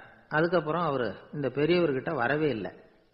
கொஞ்ச காலம் கழிச்சு இவரே அவரை தேடிட்டு போய் கதவை தட்டினார். அவர் கதவை திறந்தார். என்ன ஆச்சு, கடவுள் கண் திறந்தாரா அப்படின்னு கேட்டார். அவரு, அந்த சமாச்சாரம்லாம் நமக்கு வேணாம் சார். முதல் தடவை அது ஏதோ தற்செயலா ஏற்பட்ட ஒரு சாதகம். இப்ப நீங்க 2வது தடவை சொன்ன பிறகு தினமும் கடவுளை வேண்டிக்கிட்டு தான் இருக்கிறேன், ஒன்றும் நடக்கல அப்படின்னார் ரொம்ப விரக்தியா. ஒரே ஒரு தோல்வியில உங்க நம்பிக்கையெல்லாம் பறந்து போயிடுது பாத்தீங்களா அப்படின்னார் அந்த பெரியவர். எல்லாம் நல்ல விதமா நடக்கிற வரைக்கும் நம்பிக்கை, எதிர்பார்த்தது தோல்வியில முடிஞ்சுட்டுதுன்னா அவநம்பிக்கை. மற்றவர்கள் பேர்ல வைக்கிற நம்பிக்கை எந்த நேரத்திலையும் விவகாரமாகி விடக்கூடிய சாத்தியம் உண்டு. நாம நம்பிக்கை வைக்க வேண்டியது நம்ம கிட்ட தான், நமக்குள்ள இருக்கிறார் கடவுள். எனவே நம்ம பேர்ல நாம வைக்கிற நம்பிக்கை தான் உண்மையான கடவுள் பக்தி. நிபந்தனையற்ற நம்பிக்கையா அது இருக்கணும். எல்லாம் நல்லபடியா நடந்துகிட்டு இருந்தா எந்த முட்டாளுக்கும் நம்பிக்கை வரத்தான் செய்யும் அப்படிங்கிறது ஒரு பெரியவர் கருத்து. தியானத்தின் மூலமா தான் உனக்குள்ள ஆழமா தோண்டுனா உன்னுடைய அடி ஆழத்துல நம்பிக்கை வந்து அப்படி ஊற்றெடுக்கும், அதை பார்க்க முடியும் அப்படிங்கிறது பெரியவர்கள் சிந்தனை. ஒரு குழந்தை அப்பாவை பார்த்து என்னப்பா பண்றேன்னு கேட்டுதான். பிரார்த்தனை பண்ணிட்டு இருக்கிறேன்னாராம் அப்பா. பிரார்த்தனை பண்ணுனா என்ன கிடைக்கும் அப்படின்னு கேட்டுதான் குழந்தை. எல்லாம் கிடைக்கும் அப்படின்னாராம் அப்பா. நீ வச்சிருக்கிறிய பேனா அது கூட கிடைக்குமான்னு கேட்டுதான் குழந்தை. ஓ, கிடைக்குமேன்னு இருக்கார். அப்படின்னா அந்த பேனாவை என்கிட்ட கொடுத்துரு, நீ பிரார்த்தனை பண்ணி வேற பேனா வாங்கிக்கோ அப்படின்னு தான் அந்த குழந்தை. ஒரு பெரிய நினைவு மண்டபம், அதுக்கு முன்னாடி ஒரு அப்பாவும் பிள்ளையும் நின்றுட்டு இருக்கிறாங்க. அந்த வழியா போறவங்க வர்றவங்க எல்லாம் அந்த இடத்துல நின்று அது என்ன மண்டபம் அப்படின்னு விசாரிக்க ஆரம்பிச்சாங்க. அந்த அப்பாவும் பிள்ளையும் தான் வர்றவங்களுக்கெல்லாம் விவரம் சொல்லிட்டு இருக்கிறாங்க. அதாவது இந்த இடத்துல ஒரு பெரிய மகான் சமாதி ஆயிருக்கார், அவர் சமாதியான இடத்துல இந்த நினைவு மண்டபத்தை கட்டியிருக்கிறோம் அப்படின்னாங்க. ஊரு பூரா இந்த செய்தி பரவிச்சு. நிறைய பேர் அந்த இடத்தை தேடி வர ஆரம்பிச்சாங்க. இங்க வந்து கொஞ்ச நேரம் உட்காந்துட்டு போனா மனசுக்கு ஒரு நிம்மதி கிடைக்குது அப்படின்னாங்க. அங்க இருந்த உண்டியல்ல நிறைய காசு போட்டுட்டு போறாங்க. பணம் கிடுகிடுன்னு நிறைய சேர ஆரம்பிச்சுட்டுது. பணம் நிறைய சேர்ந்த உடனே அந்த அப்பாவுக்கும் பிள்ளைக்கும் தகராறு வந்துட்டுது. பணம் சேர்ந்தாலே சொத்து தகராறு வரத்தானே செய்யும், அது மாதிரி வந்துட்டுது. பையன் அடிக்கடி நிறைய பணம் கேட்க ஆரம்பிச்சான். அப்பா பார்த்தார், யோசனை பண்ணார், ஒரு முடிவுக்கு வந்தார். ஒரு நாள் பையனை கூப்பிட்டார். இதை பாருப்பா, நமக்குள்ள தகராறு வேணாம். அப்பாவும் பிள்ளையும் இப்படி சண்டை போட்டுக்கிட்டா பாக்குறவங்க தப்பா நினைப்பாங்க. அதனால நமக்குள்ள சமரசமா இதை தீர்த்துக்குவோம், என்ன சொல்ற அப்படின்னார் அப்பா. சரி நான் பையன். உடனே அந்த அப்பா என்ன பண்ணார் தெரியுமா, மகன் கிட்ட கொஞ்சம் பணத்தை கொடுத்தார். தன்கிட்ட இருந்த ஒரு கழுதையையும் கொடுத்தார். இதை வச்சு நீ பொழைச்சிக்கோ அப்படின்னு சொல்லி அனுப்பி வச்சுட்டார். மகன் அந்த கழுதையை இழுத்துக்கிட்டு அடுத்த ஊருக்கு போனான். வழியிலேயே அந்த கழுதை செத்து போச்சு. உடனே என்ன பண்ணலாம்னு யோசனை பண்ணான். ஒரு ஐடியா வந்தது. அந்த கழுதைய ஒரு சாலை ஓரமா புதைச்சான். கையில் இருந்த பணத்தை வச்சு அந்த இடத்துல ஒரு கல் மண்டபம் கட்டினான். அந்த வழியா 2 பேர் வந்தாங்க. இது என்ன மண்டபம்னு விசாரிச்சாங்க. இந்த இடத்துல ஒரு பெரிய மகான் சமாதி ஆயிருக்கிறார் அப்படின்னா. இந்த செய்தி ஊர் பூரா பரவ ஆரம்பிச்சுட்டுது. நிறைய பேர் வந்து போக ஆரம்பிச்சாங்க. இங்க வந்தா மனசுக்கு ஒரு பெரிய நிம்மதி கிடைக்குது அப்படின்னு வேற சொல்ல ஆரம்பிச்சாங்க. வர வர கூட்டம் அதிகமா வர ஆரம்பிச்சுட்டுது. உண்டியல்ல பணம் நிறைய சேர்ந்துட்டுது. நகையெல்லாம் கூட கழட்டி காணிக்கையா போட ஆரம்பிச்சுட்டாங்க. அப்பாவை விட மகன் பெரிய ஆளாயிட்டான். இதை கேள்விப்பட்டார் அப்பா. பையனை பார்த்துட்டு வரலாம்னு ஒரு நாள் புறப்பட்டு வந்தார். பையன் ஓஹோன்னு இருக்கிறான். பங்களா, காரு எல்லாம் வந்துட்டுது. எப்படிடா இந்த அளவுக்கு ஆனே அப்படின்னு விசாரிச்சார். அப்பா, எல்லாம் உங்க ஆசீர்வாதம் தான். நீங்க கொடுத்த மூலதனத்தை வச்சுதான் இவ்வளவும் சம்பாதிச்சேன் அப்படின்னு நான் பையன். அது எப்படிறான்னு விசாரிச்சார். அப்பா, நீங்க ஒரு கழுத குட்டியும் கொஞ்சம் பணமும் என்கிட்ட கொடுத்து அனுப்பி வச்சிங்க. அதை எடுத்துக்கிட்டு வந்தேன். வர்ற வழியில் அந்த கழுதை செத்து போச்சு. உடனே யோசனை பண்ணேன். அந்த கழுதையை இந்த இடத்துல புதைச்சேன். கையில் இருந்த பணத்தை வச்சு மண்டபம் கட்டினேன். மகான் ஒருத்தர் சமாதி ஆயிருக்கார் அப்படின்னு வதந்தியை கிளப்பி விட்டேன். ஜனங்கள்லாம் ஏமாந்து போய் காசை கொண்டாந்து போட ஆரம்பிச்சுட்டாங்க. நான் பொழைச்சிக்கிட்டு இருக்கிறேன் அப்படின்னா. இப்பதான்டா நீ என் புள்ள அப்படின்னு சொல்லி சந்தோஷப்பட்டாரான் அந்த அப்பா. ஏன் அப்படி சொல்றீங்கன்னு கேட்டிருக்கான் பையன். கழுத குட்டியை புதைச்சி மண்டபம் கட்டி இருக்கிற நீ, ஏற்கனவே நம்ம ஊர்ல நாம கட்டி இருக்கிறோமே மண்டபம், அது இந்த கழுதையோட அம்மாவை புதைச்ச இடம். மகான் சமாதி ஆயிருக்காருன்னு நானும் சும்மா கப்சா தான் விட்டுக்கிட்டு இருக்கேன் அப்படின்னாரான் அப்பா. முட்டாள் ஜனங்களை நினைச்சு அந்த 2 பேரும் சத்தம் போட்டு சிரிச்சாங்களாம். மனுஷன் ஏமாத்துறது ரொம்ப சுலபம். என் கூட படிச்ச ஒருத்தன் திடீர்னு ஒரு நாள் எல்லாருக்கும் அருள் வாக்கு சொல்ல ஆரம்பிச்சுட்டான். அவன் ஒரு ஆபீஸ்லயும் வேலை பார்க்கறான். ஆபீஸ்ல உள்ளவங்க எல்லாம் அவங்ககிட்ட வந்து அருள் வாக்கு கேட்கறது வழக்கம். ஒரு நாள் நான் அவன் முன்னாடி போய் உட்காந்து பேசிக்கிட்டு இருந்தேன். அப்போ அதே ஆபீஸ்ல வேலை பார்க்குற ஒருத்தர் அவங்ககிட்ட வந்து, சுவாமி, என் மேஜையில வச்சிருந்த பேனா திடீர்னு காணாம போட்டுது, அது திரும்ப கிடைக்குமா எனக்கு அப்படின்னு கேட்டார். இவன் கண்ணை உருட்டி பார்த்துட்டு, அது உனக்கு கிடைக்காது, புதுசா வேற ஒன்று வாங்கிக்கப்போ